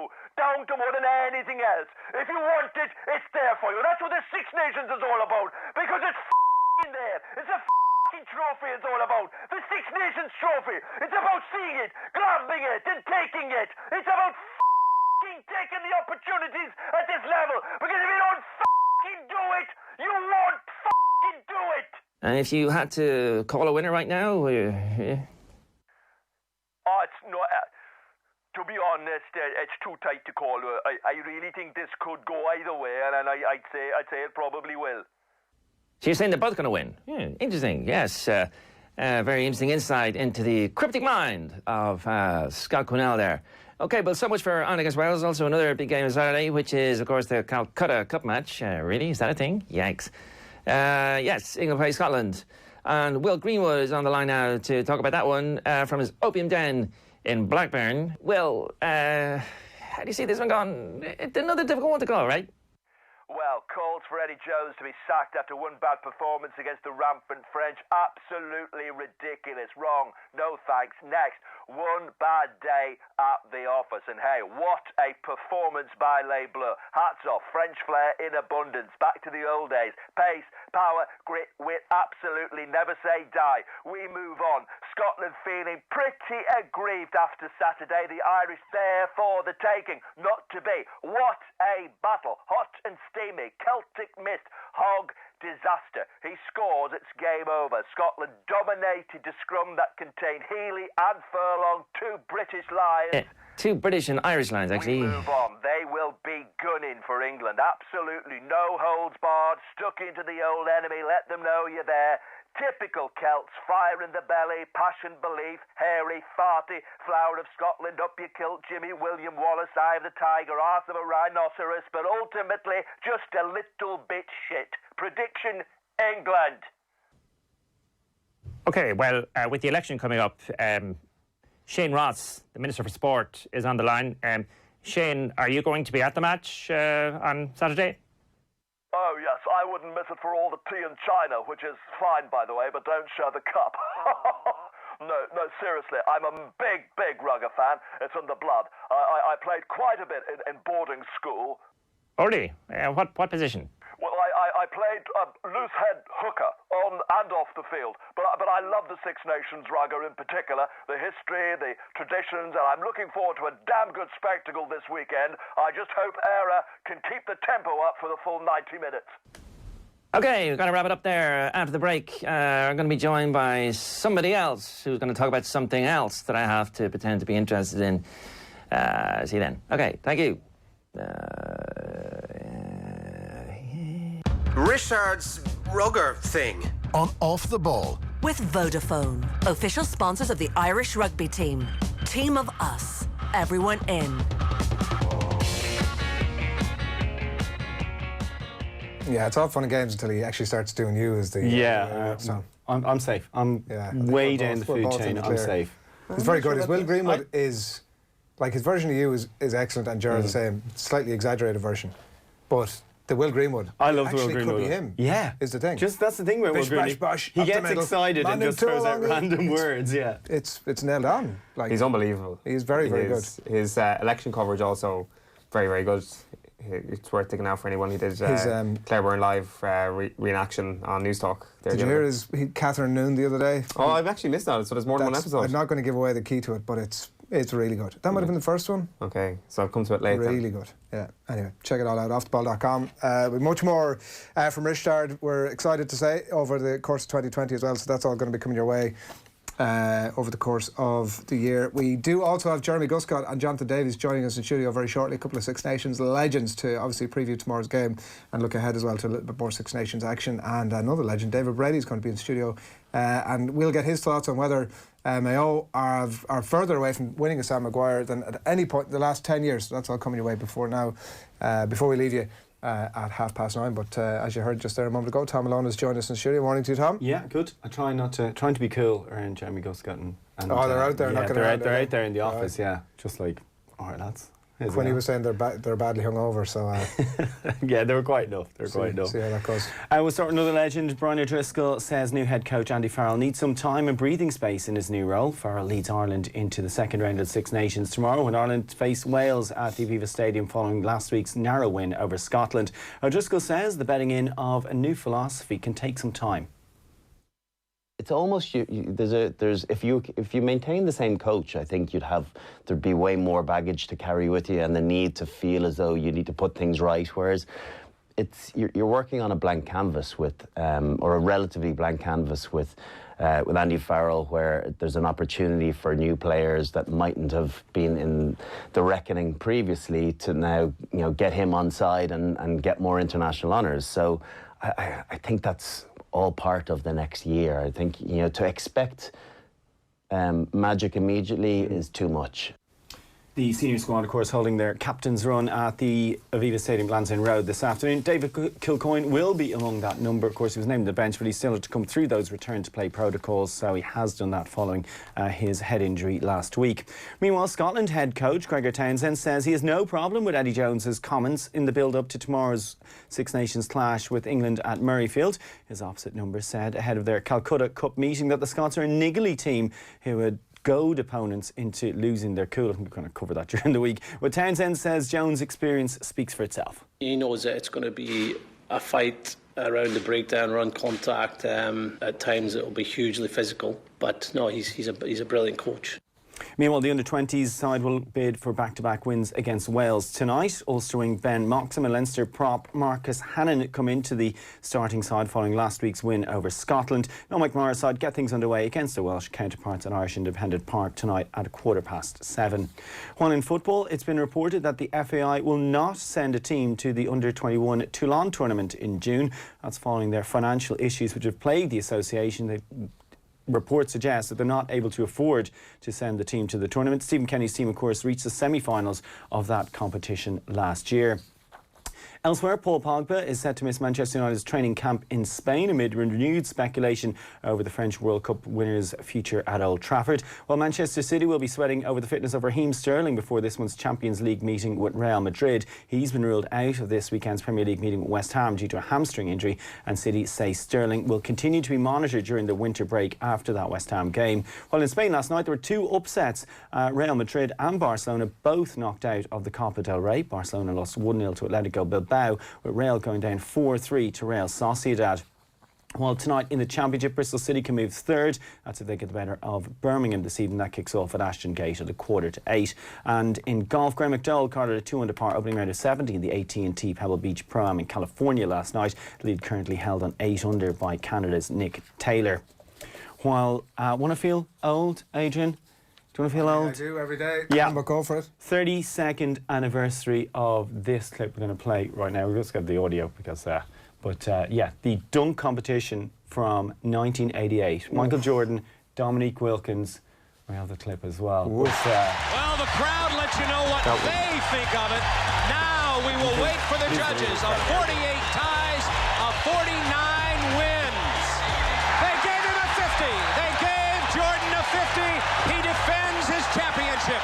Yes, that was the dunk that basically won it. Now, it was a hometown crowd, to be fair. It was in Chicago, but Dominique Wilkins had just done something unbelievable in the previous round, so he basically ran kind of the length of the court and took off from the free throw line, and as much launched him as an icon as the shoe as well, because that was the first time I think the Air Jordan 1 as well was in public. Those were the best All-Star days because people actually really cared about it. Now it's all kind of like pally-pally. Yeah, they love each other now because this week is All-Star weekend in the NBA, so you've got like Team LeBron, Team Giannis as well. But there's a story of Larry Bird going into the locker room before the three-point contest and going up to each and every one of his competitors saying, I'm going to crush you, I'm so much better than you at this. We need to get that level of competitiveness back in it because everybody's so polite these days in the NBA, and I'm sure, in fairness, this weekend is all going to be about one man, I'm sure. There was some talk of Team Giannis wearing 24 and all of Team Kobe wearing Team 8. Yeah, probably. I know because the uniforms were Team LeBron. Yeah, so they were brought out before the loss of Kobe Bryant, obviously, so that they'll probably need a reprint. But yeah, you imagine something like that. It won't be tasteful anyway. That's for sure. It'll just. All right, coming up. Thanks, Tom. Coming up on 9:15 on this Friday morning, we have Jeremy Guscott and Jonathan Davies standing by to come into the studio a little bit later on. David Brady as well to look ahead to the weekend's football. But before that, the very latest episode of our new show, the Classic Game Club, is going live today. Neil Tracy, Joe Malloy joined on to watch back and discuss the Grand Slam game of 2009, Ireland versus Wales. What have you got, Neil? Give us a bullet point list of all the things that jarred with you. Right, so I'll do kicking first because you mentioned that as well. We spoke about how there was just 4 box It's going to be like the Golden Cleric speech. It wasn't just... But are these from your personal stats you took at the time? No. Okay. I went back on it yesterday. the actual quantity of kicking itself and the type of it. First of all, like, less box kicking. There was just so much aimless, boot it up to the 22, and we'll chase it up again. The quantity of it, though, was crazy. Ireland kicked 40 times in that game. How does that compare to modern standards? I like that you asked that, Joe. But Ireland kicked 40 times in that game, Wales kicked Context 26. is everything. So last season, when they met in the Six Nations, Ireland kicked 18 times. 18? 18. There you go. Isn't that interesting? Ireland's average, I would say, from what I can remember in the last year or so, I'd say they're kicking 20 to 25 times a game. In that Six Nations in 2009, Ireland kicked 40 times against Wales, 37 against Scotland, 42 against England, 40 against France, and just 17 against Italy because they didn't really need to. That's so they averaged 35 kicks a game during that Six Nations, as opposed to 21, I think, in the last Six Nations. If you said to people now, what's one of the ills of the Irish game, they would say, it's just kicking the ball all the time. It's just different types of it. You are the star of Classic Game Club, I think it's fair to say. Nobody's gone to this level of depth after watching a game back. Keep these coming. And if you add it up between the two teams in each game of Ireland's games in the Six Nations, there were more than 60 kicks in all but one of them. There were 79 kicks between Ireland and England. It was like 42 to like 37 or something. To be fair, Croke Park, in fairness. Yeah. I did on YouTube hit the old double tap 15 seconds a good bit when it was kick tennis. yeah, there was so much of that. Good function, actually. I didn't know about that. And then 2 a.m. you got to do everything. Just the long clearing kicks. So then another one, the number of high tackles. Tackles that start out normal enough. Do you know those ones that would get penalised now where you just slide up and you end up around the neck? Dozens of them. Absolutely dozens of them. That didn't jump out just at me. kind of sliding up and ending up, you know, a forearm kind of going up around the neck and the face. The letting them know you're there kind of ones. And then the tackle as well. This kind of comes back to the is there a section on like the legacy or something like that? Yeah, but let's get into the tackle thing here then. Hemmed him in with the rules. Like we're moving over to sliding doors here a little bit. So, do you know the way now, when there's a tackle, they get to the ground, the tackler has to do the release. Hands in the air, the clear release. Yeah. You didn't really have to do that at the time. I found it very stodgy around the breakdown. Yeah. I didn't enjoy that. That's because you could just go to ground with him and get back to your feet without actually really releasing. That's been a good change. Yeah. I actually, rugby has improved since then. Because what it did was, when, they didn't necessarily change the law, they just decided they were going to interpret it much more differently because it was a complete mess. And Ireland were so good at making it a mess. You'd have someone like David Wallace who'd tackle someone, bring him to ground, and he would just stay bound on the ball and get back up onto his feet. And it meant that for the referee coming in, when they, changed the way they were looking at it, it meant that, first of all, the referee had to look and see, has the tackler released, then has the ball carrier released. And do you agree it's better now? It's a better spectacle? Definitely. Yeah, So definitely. So. But that's because of this rule. Like the reason why there's more kicking is because of that very rule. Like people didn't want to get caught in the breakdown. Yeah. Like the defender had the advantage there, whereas that rule took it away from the defender quite substantially. Yeah. So basically, in 2010, the new interpretation meant tacklers had to show the daylight, basically hands up in the air, and then you can go back in. So the tackler became the first thing the referee was looking at it. Ireland actually challenged the interpretation of that in the summer of 2010. Yeah, Les Kiss. No, not even the choke tackle. Oh. Yeah, they like the actual about the ruck itself. They requested a ruling relating to the law from they legally from World challenged Rugby. it? Not legally. Basically, countries every now and again they could ask for a clarification on a law, right? But they would have to do it publicly. This is all up on World Rugby's website. You can see them submitting their reasons for why they think X, Y, and Z. So the clarification in the end from World Rugby was players who are attached to the player who is tackled and who remains on their feet must release the player and the ball and then play the ball in accordance with law. You lead a rock and roll life, my friend. I know, yeah. I brought this chat down a dark path. I didn't know about that though. I didn't know that all those changes came so soon after, because it does. If you're looking at something very, very closely in and around the breakdown, it looks very, very different. But I didn't realise it happened so quickly afterwards. Maybe I think it was the year or so before they had those experimental law variations, and then they brought in a few of them permanently and decided they weren't actually going to tweak with any laws until after the next World Cup.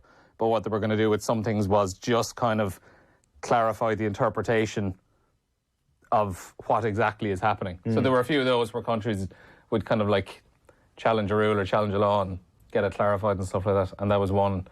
And that's the way we have it now, which is far, far better. All right, more of that 2009 reminiscing with Eoin, Neil and Joe. You can head along to offtheball.com and it's up a little bit later today. The latest episode of the Classic Game Club will be live a little bit later on. It is 10 to 9 of this Friday morning. Delighted to say David Brady has joined us in studio. Morning to you, David. Good to be in, boys. How's life? Happy Easter. This is the first time we've This had is the you first time in 2020, yeah. 2020, right?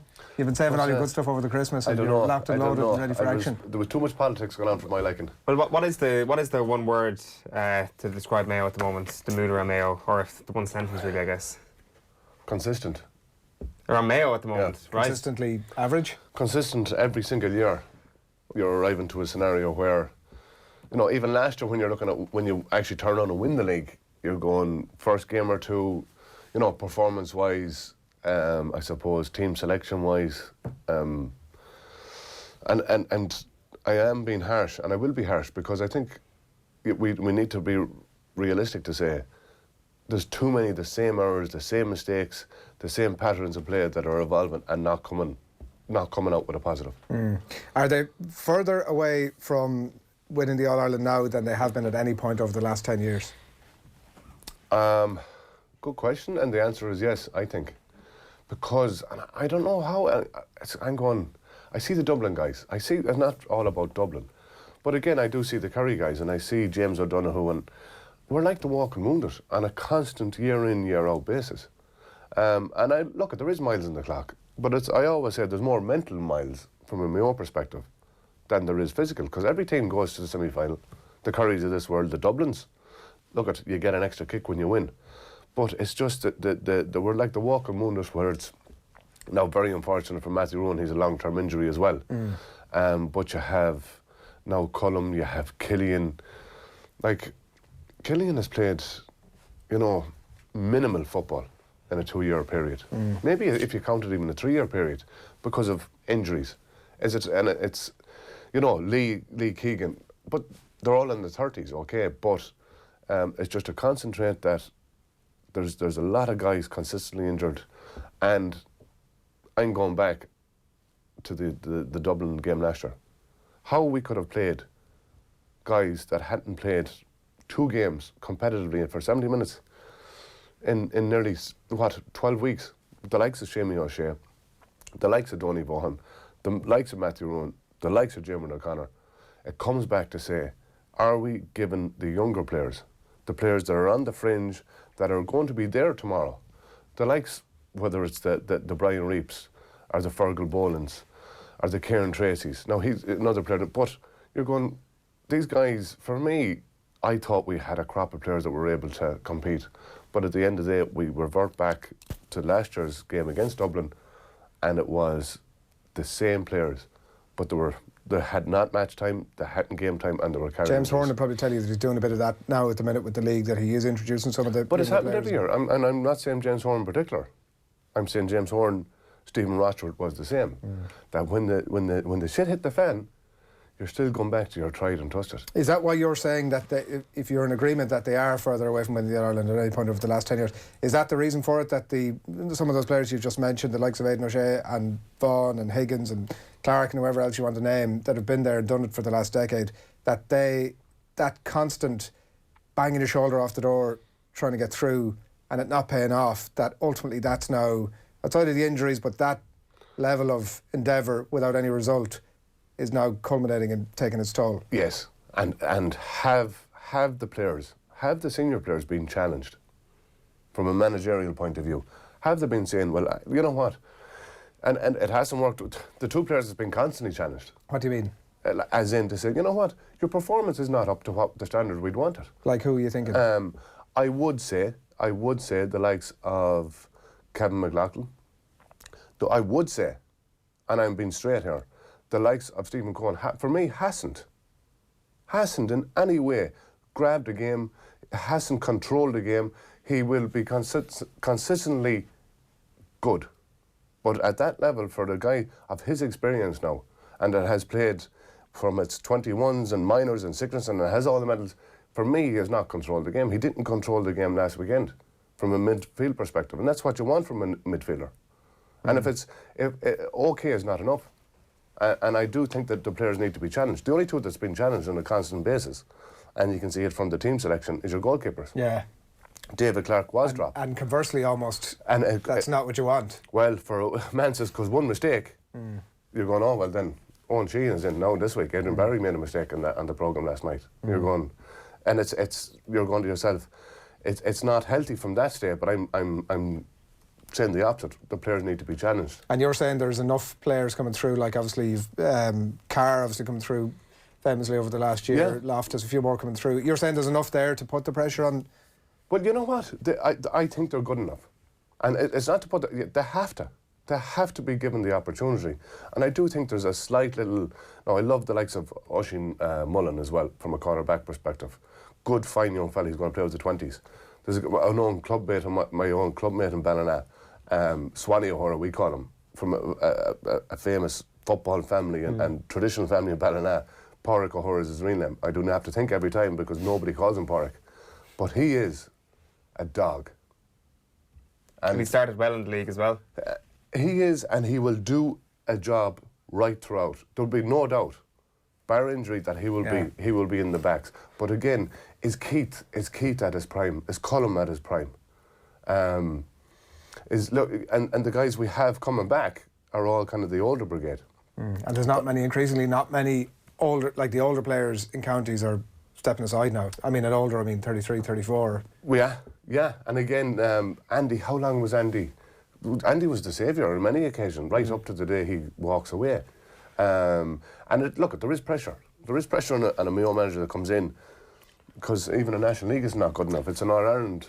It's an All-Ireland or bust, and you're going, these are the players that have delivered in the past. But I do think there needs to be a fundamental rawness to the way that the Mayo team are assessed. Billy Joe Patton, Billy Joe Patton was making the point earlier on this week. Just to go back to your Andy Moran point, that great Mayo footballers who are fantastically gifted as inside forwards often get brought out to pitch in Mayo because they want them more involved in the game. They want them as half backs.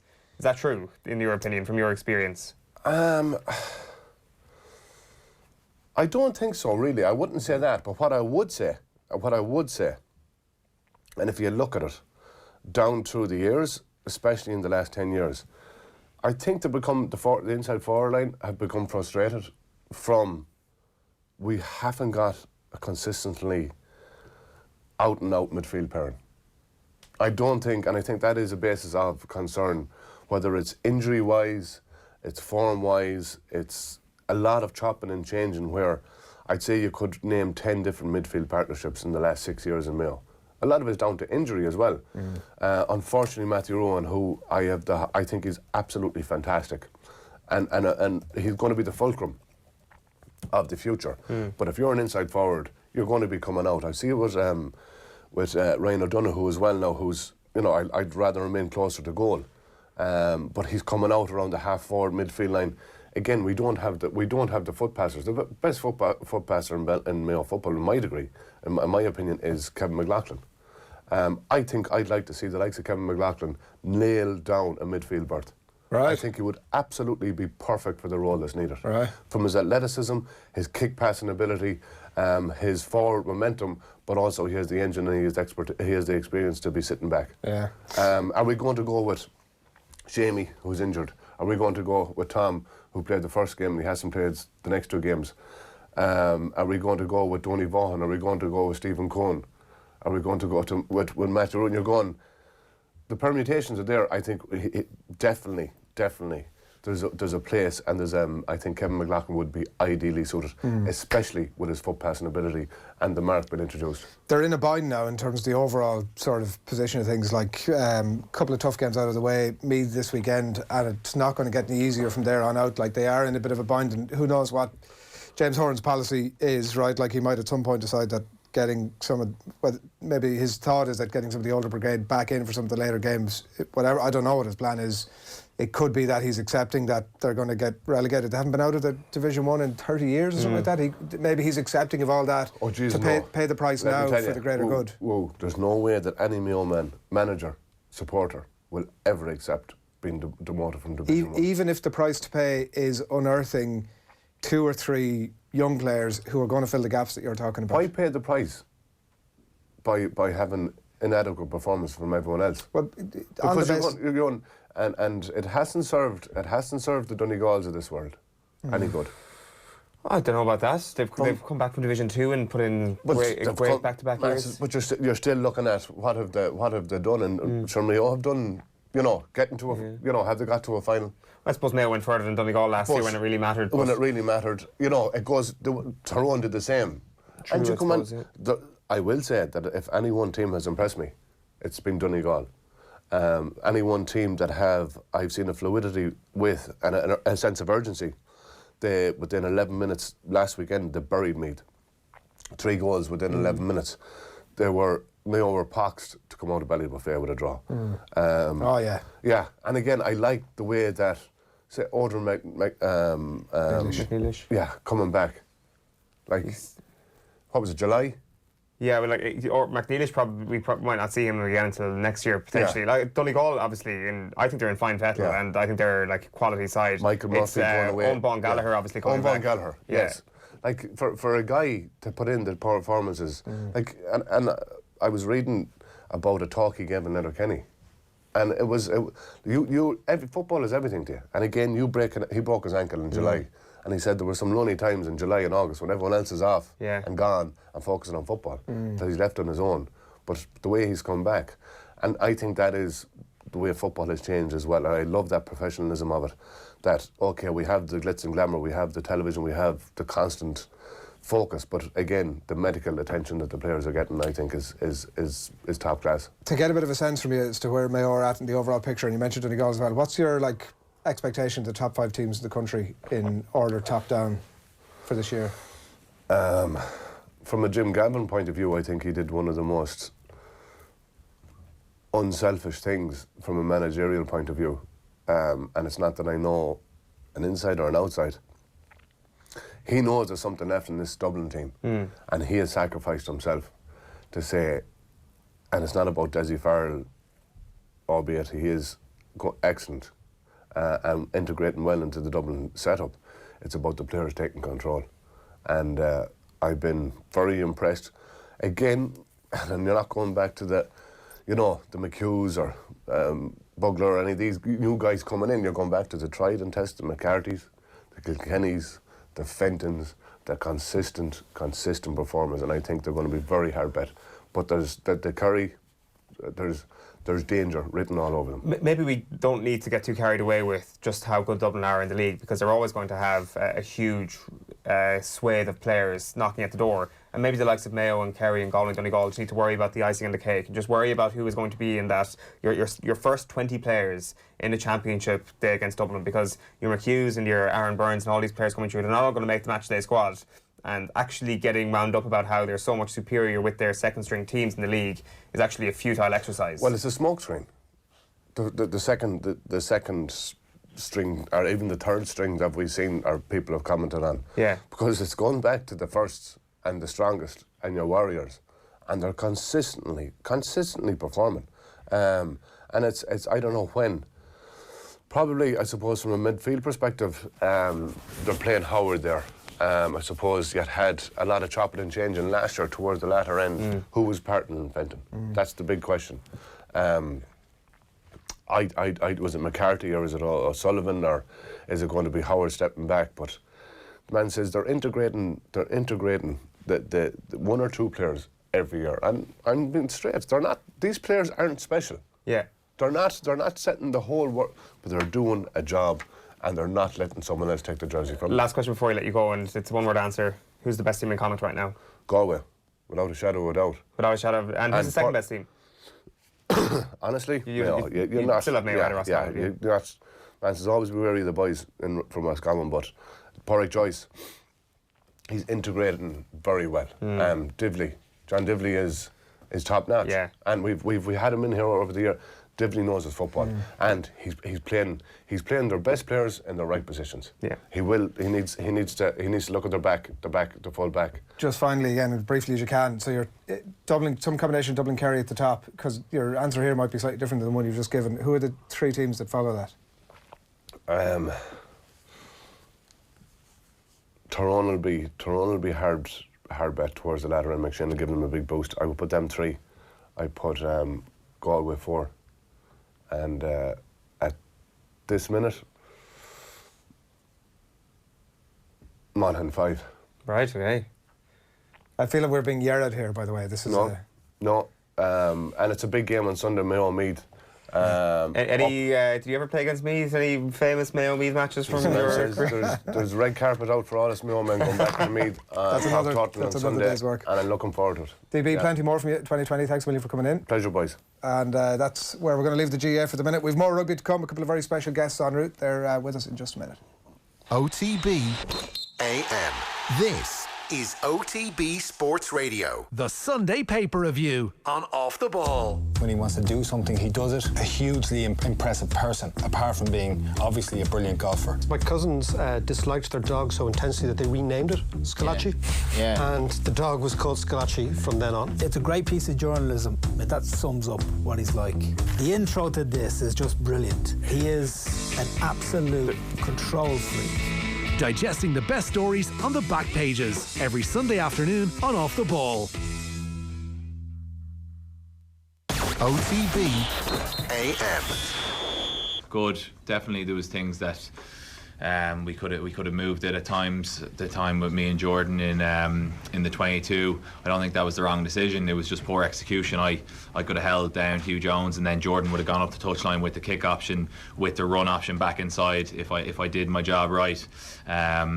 We just want ball, I suppose. We want to get good ball. We want to get counter-attacking ball. Jordan's obviously likes running the ball, so I need to give him options. Get the ball in Jacob's hands, that Jacob does damage, and that's what we want as a back three. But it's not always going to be perfect, and we need to understand there's other areas of the game. There's the kicking game, there's the kick chase, there's just a myriad of things that go into a good performance. So as a first steps from post World Cup, I'm quite happy with how it was. That incident you talked about there, is it too simplistic to say that maybe that's a sign of what you guys are trying to do under Mike Catt and Andy Farrell? Because you look like your first thought was to kick the ball there, then you thought, geez, maybe I am allowed to play this. No, you don't have time to think that much, to be honest with you. So the thought process there was, obvious thing, we're deep in our 22 kick. Then the next thing is you look up and you see three lads drop into a backfield, and you go, okay, they're covering that, so they have to be numbers down somewhere else. So these things you don't have time to process, oh, we're under a new regime, I don't have to do that here. It doesn't work like that. So it's just a snapshot of what you see in front of you. So that's the heads up rugby that we talk about, that has come on, instead of just getting and banging it. All right, there's three lads back there, and there's going to be space somewhere else, and there was, and then it just comes down to execution. Okay. All right, 7 minutes past 9 on this Friday morning. You are watching OTB AM, the sports breakfast show from Off the Ball. Delighted to say we have a couple of Six Nations, two of the greatest ever Six Nations players joining us in studio this morning. Jeremy Guscott and Jonathan Davies. Good morning to you. Morning. Morning, gents. Yeah, How's good to be here. Delighted to have you. Yeah. Everybody in good shape, tip-top shape. And I wouldn't say tip-top, but... More wobbly-dobbly. Yeah, every time I come to Dublin, they have great hospitality, so I make the most of it. That's your standard line, isn't it? Oh, great. I do love it. Yeah, it's one of the best cities. You look like you love it. I know, I'm glad I'm on radio. I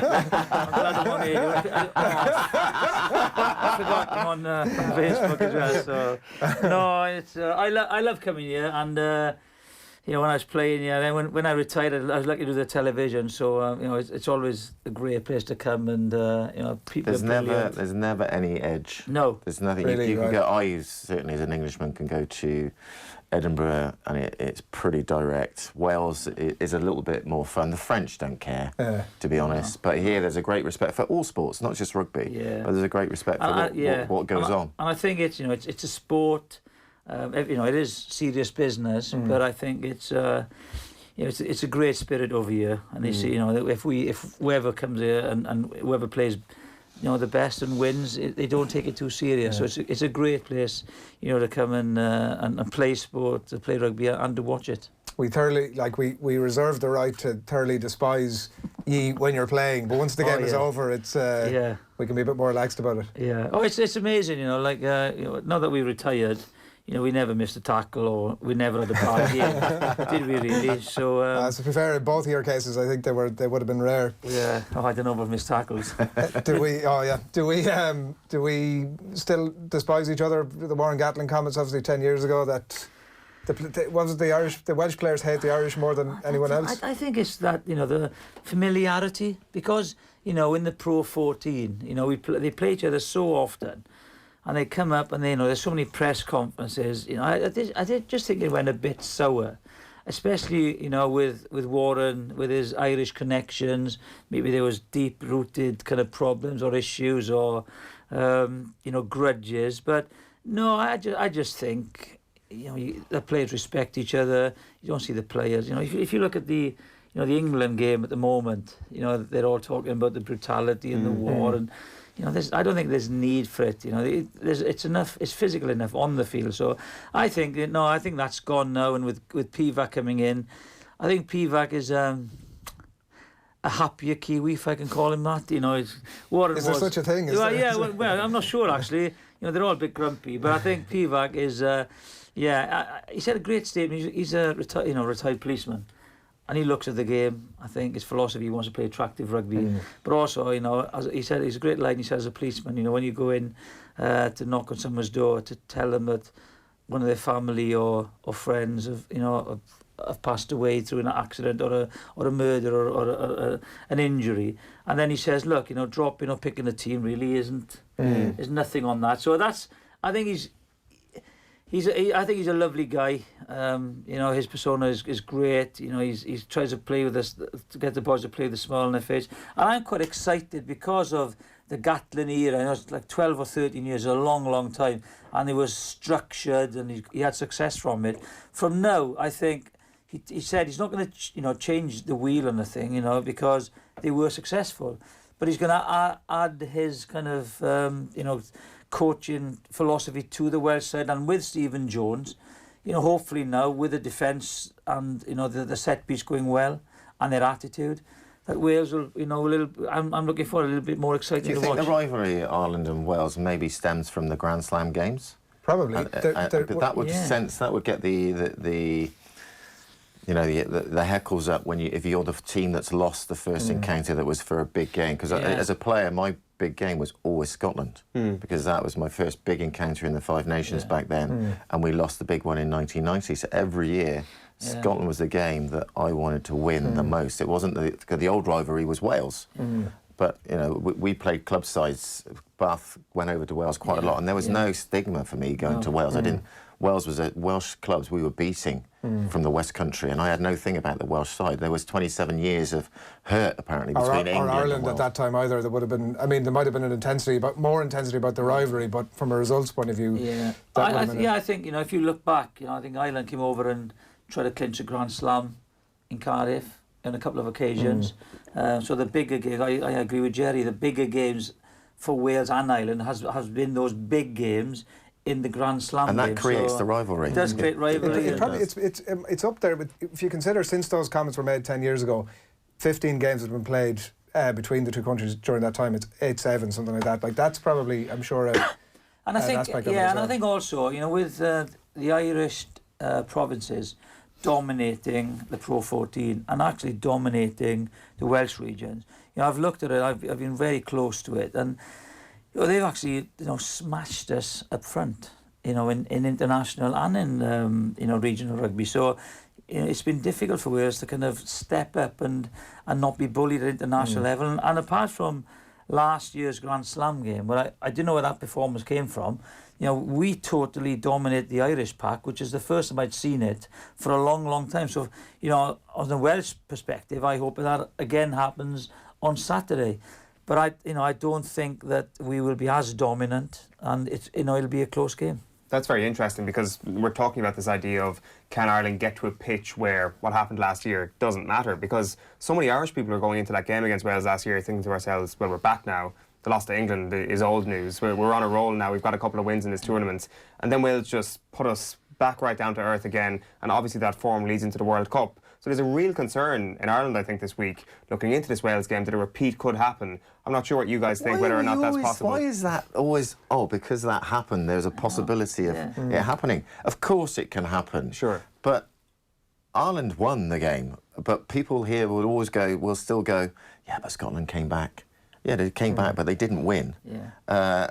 Ireland are solid. The pack is solid. You've got guys that have played well for a number of years. You've got experience. You've got the most experienced halfbacks that you could possibly have. They know each other inside out. They know how to run the team.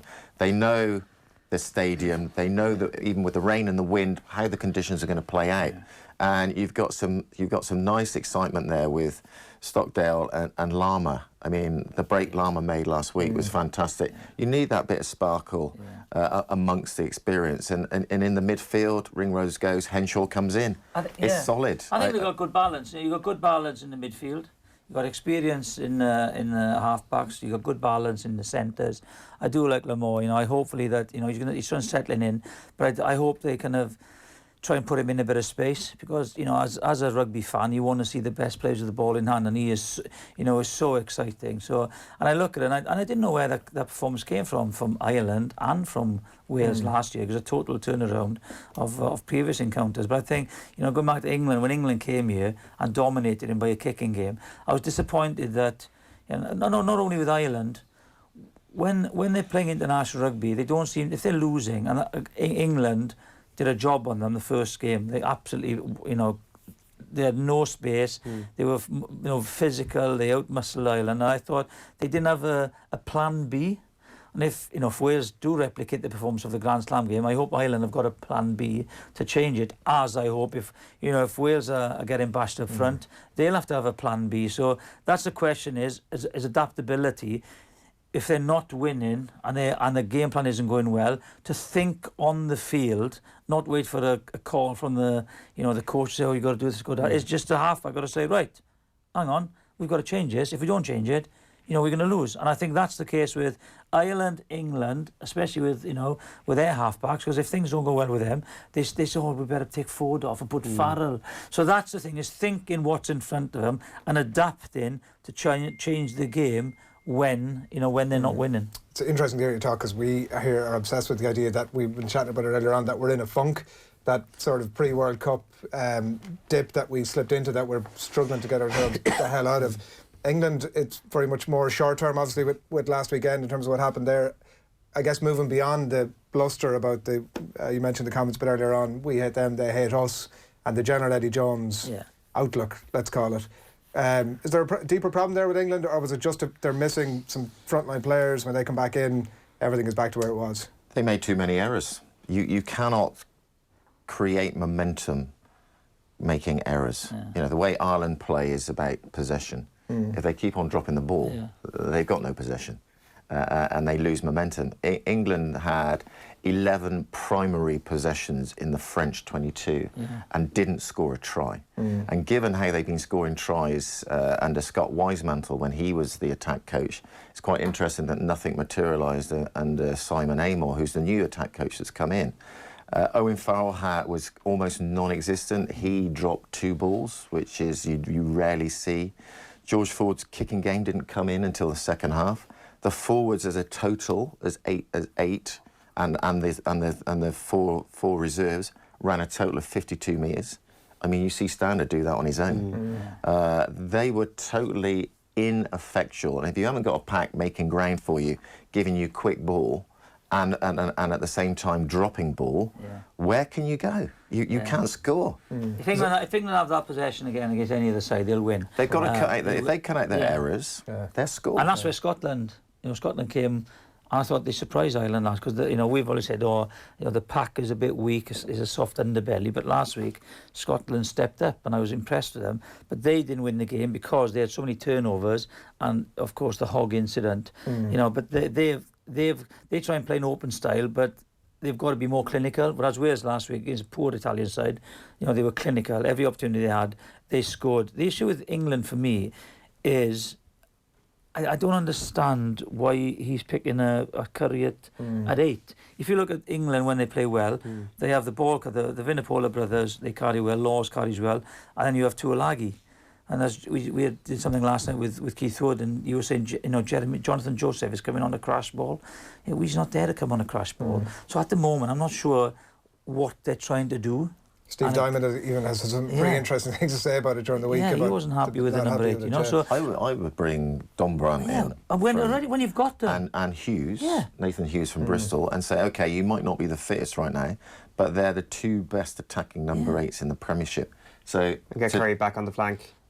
Particularly against Scotland, where that's where England lost 2 years ago. I don't get it. Why is he trying to pick you know, someone like Curry there. He's a great the player. English game either. No, but if you didn't have a number 8, I'll totally understand it. Yeah, okay, let's chuck Curry in. But when you've got those players that Jerry have mentioned, I just don't understand why you go without the specialist 8.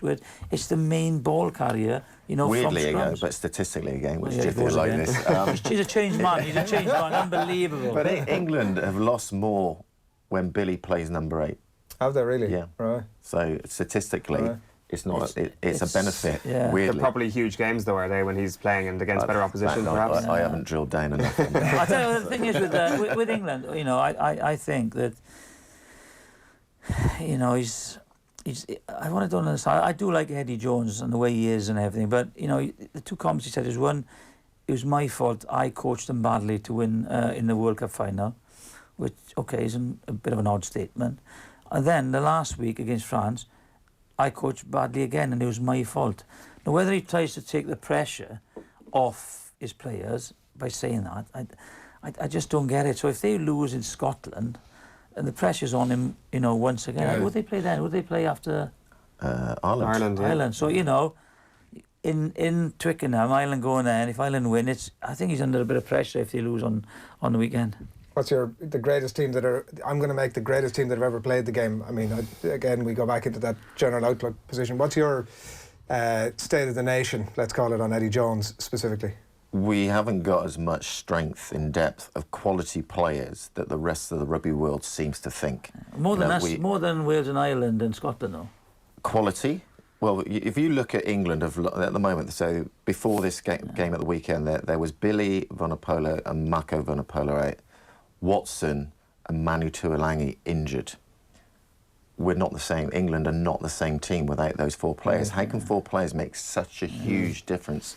And so that tells me the strength in depth, quality, strength in depth. We've got the numbers, but we haven't got the quality. I was so disappointed. I normally lose my head when England go out and play like that, because making so many errors is unforgivable for a professional athlete. It's like watching cricket. If their technique's wrong, why is it wrong? You got all day and all night to practice that. So for me, it was a mental aberration. Sinclair knocking the ball on. Charlie Ewell's knocking the ball on, Owen Farrell knocking the ball on. It was like they had a plague of knock-ons, and it rarely happens for that long may continue, though, obviously. Yeah, exactly. But I'm saying, again, you know, you said, oh, we're going to be physical and brutal, and we're going to, you know, with Sean Ed was there, you knew that they were going to come in, and the noise, you know, in that stadium, it's a new era, new players, new coach, World Cup is there, you know, in 4 years' time. They were up for it. So any big hit would just erupt, you know, the crowd. They didn't take the heat out of it, did they? They just said, right, let's turn them.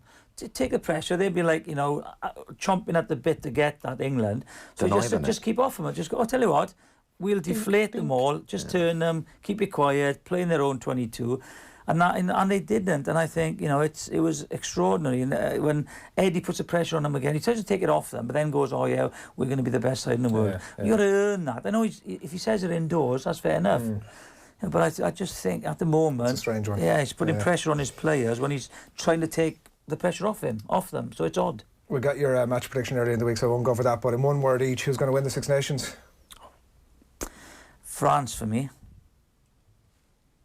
Ireland.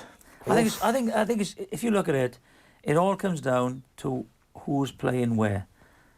And I think France have got Ireland and England over there, but England have got Wales and Ireland at home. So, you know, if England win this week, they're back. You know, they're back in prime position. So, home advantage is huge in the Six Nations. But France, you know, who knows? No. Ireland will take that. I can't believe you're all so pessimistic. I know, you're right. You know, you're so miserable. You know, all so miserable. Normally rely on the Welsh for that. They're all coming over. I'm going home. I'm missing the mad taffs in the air. Oh, are you? I was going to ask if you have a nice quiet day planned. No, unfortunately, I've got. You know, we got to go. Jerry's going to. I'm going back for breakfast. Scotland. Now. He's going back for breakfast. I'm going back to Cardiff because ITV have got it. So you know, I was supposed to do Radio 5, but unfortunately, there's no flights out to Paris on Saturday night. So and I didn't want to catch the 6 o'clock Sunday, no chance. Yeah. Because I've done it before, I've gone straight to it from Reynards to the airport from Reynards. So I'm getting too old for that now. We're getting to learn a lot about you, Jonathan, this morning. Lads, pleasure chatting to you. Enjoy the rugby at the weekend. Thanks for coming in. Thanks. It's 9:24 on this Friday morning. Make sure to keep an eye out for today's episode of The Snap, where Ger, Ronan and Keane are going to be reviewing Super Bowl 54 and looking ahead to what trades are going to be made in store for the off-season. Check out The Snap later on today, 1 o'clock across the Off the Ball social channels and as well on OTB Sports Radio. We also did a very special interview with Derek Mobley, ESPN Director of Event Production. He was in Dublin to talk about the fact that the famed ESPN College Game Day show is going to be broadcast live from here in Dublin for the Aer Lingus College Football Classic, Navy and Notre Dame, August 29th this year. And you can check that out. In a lot of ways, it's become frustrating in the U.S. because we stop, let's look at it, you know. It's, Are you controlling those replays? No, so they have, it's kind of like, I guess, VAR over here, is they have a booth in the stadium, they have some of our camera feeds, they look at it on their own, then they can control. Right. Then when we go to replay, they get all those replays at the same time your viewer at home would. Okay, so they can scan through all those replays. They can rewind it on their own. Right. How big a team would that be for? They have, I think it's 3 people. Right. So they have one guy that they have a machine. It's called DV Sports. So he logs the plays as they come in. And then they have an official, former official, who has a big, nice monitor, and he's looking at all them. And then they have a third guy in there that is kind of overseeing the 2 of them. And then he can call down to our mobile unit and say, hey, we're looking to see if his feet was in bounds, or if did his knee touch the ground here. If it did, then we got to put 6 more seconds on the clock or something like that. So they help us help them, basically. You are in conversation with them? They have a phone, they pick up and it rings and they're like, hey, we're reviewing this, we're looking at that. Right, okay, so there's quite a lot going on. Sometimes that phone will ring as they're buzzing down to the official on the field, so sometimes we'll know a couple seconds that they're going to review it before they actually review it on the field. Okay. Yeah, that's Derek Mobley of ESPN in conversation with the lads on the Snap. You can check out a little bit more of that on the Snap, as always, on a Friday afternoon on the Off the Ball channels. And tickets for that game, Notre Dame Navy, next August, are going to go on public sale on March the 20th. You can sign up for early bird access to those tickets 48 hours beforehand. Just register at collegefootballireland.com. The piece will be live, by the way, on our YouTube channel later this morning. And Derek also talking about lots of other stuff, including VAR-style replay reviews in American football and how the process works as well from a director's point of view. So that's all coming up a little bit later on. We have are we going to take that clip?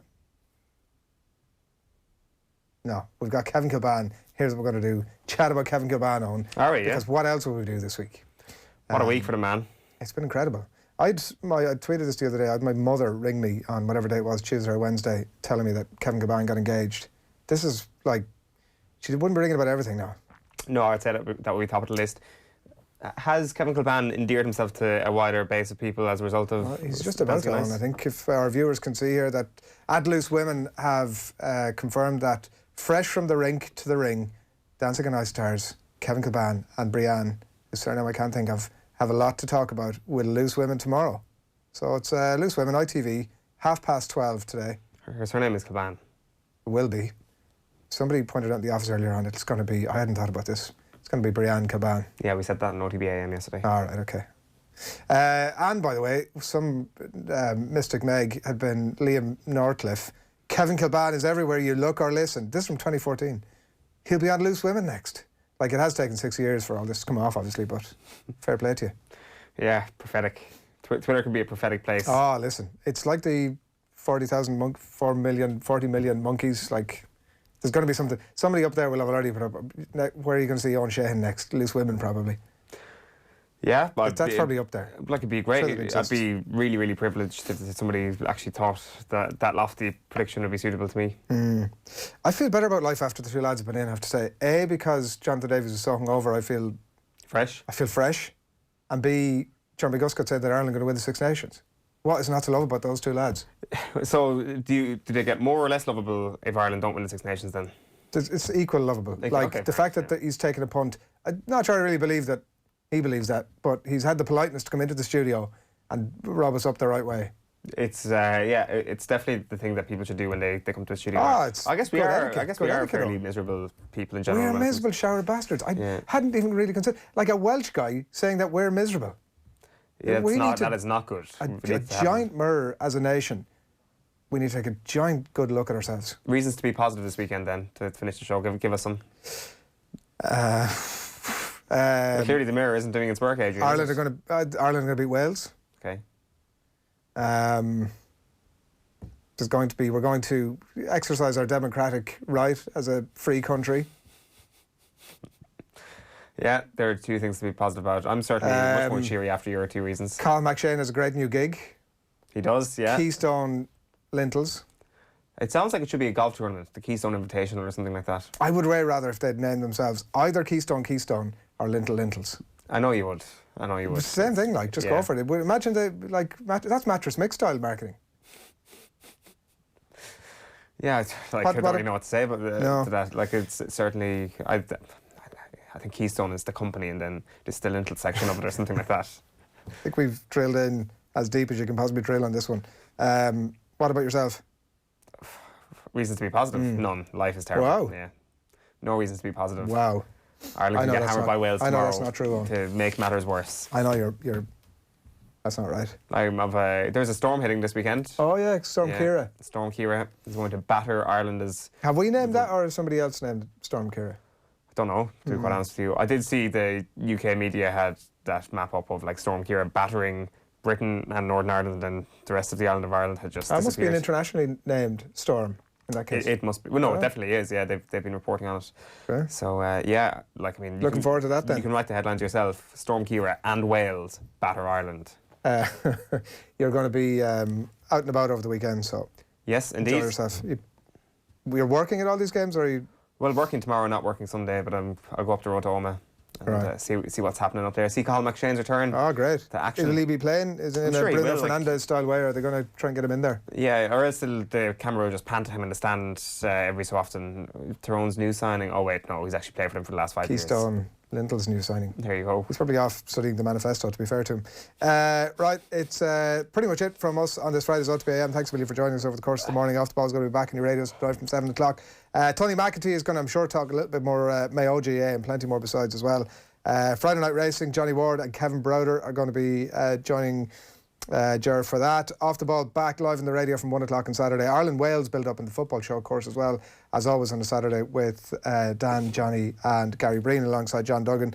And no Off the Ball on Sunday. That's the bad news of the weekend because of the election results. But there'll be a paper review, of course, across our social channels as well, so you can check that out. Mentioned a bit earlier, but you'll be able to find the latest episode of the Classic Game Club, basically like a book club for all matches where the lads are going to revisit Ireland's 2009. I got an invite to this panel and then I was ceremoniously dumped out of it. There's Six Nations Grand Slam win over Wales this week. Eoin, Joe and Neil are going to reflect on that, and that'll be on the OTB Highlights podcast stream on our YouTube channel later this morning, and even features a cameo from the man of the match on the day, Brian O'Driscoll, so you can check that out over there. Subscribe to OTBM podcast, fully time-stamped as well, so really easy for you to find exactly what it is you want, which is everything, let's face it, from this morning's 2-hour show. Football with David Brady, Six Nations build-up with Alan Quinlan, Jeremy Guscott and Jonathan Davies as well. As a special bonus track in there for you in studio this morning, and the sports pages as well as your top 5 stories and plenty more besides. If you've missed anything this morning, find us on the podcast. We're up on YouTube as well. You can cast the show to your smart TV. OTBM is Ireland's first and only sports breakfast show. We're here every weekday morning from 7:30, and we'll see you on Monday. Good morning. OTB AM. This is OTB Sports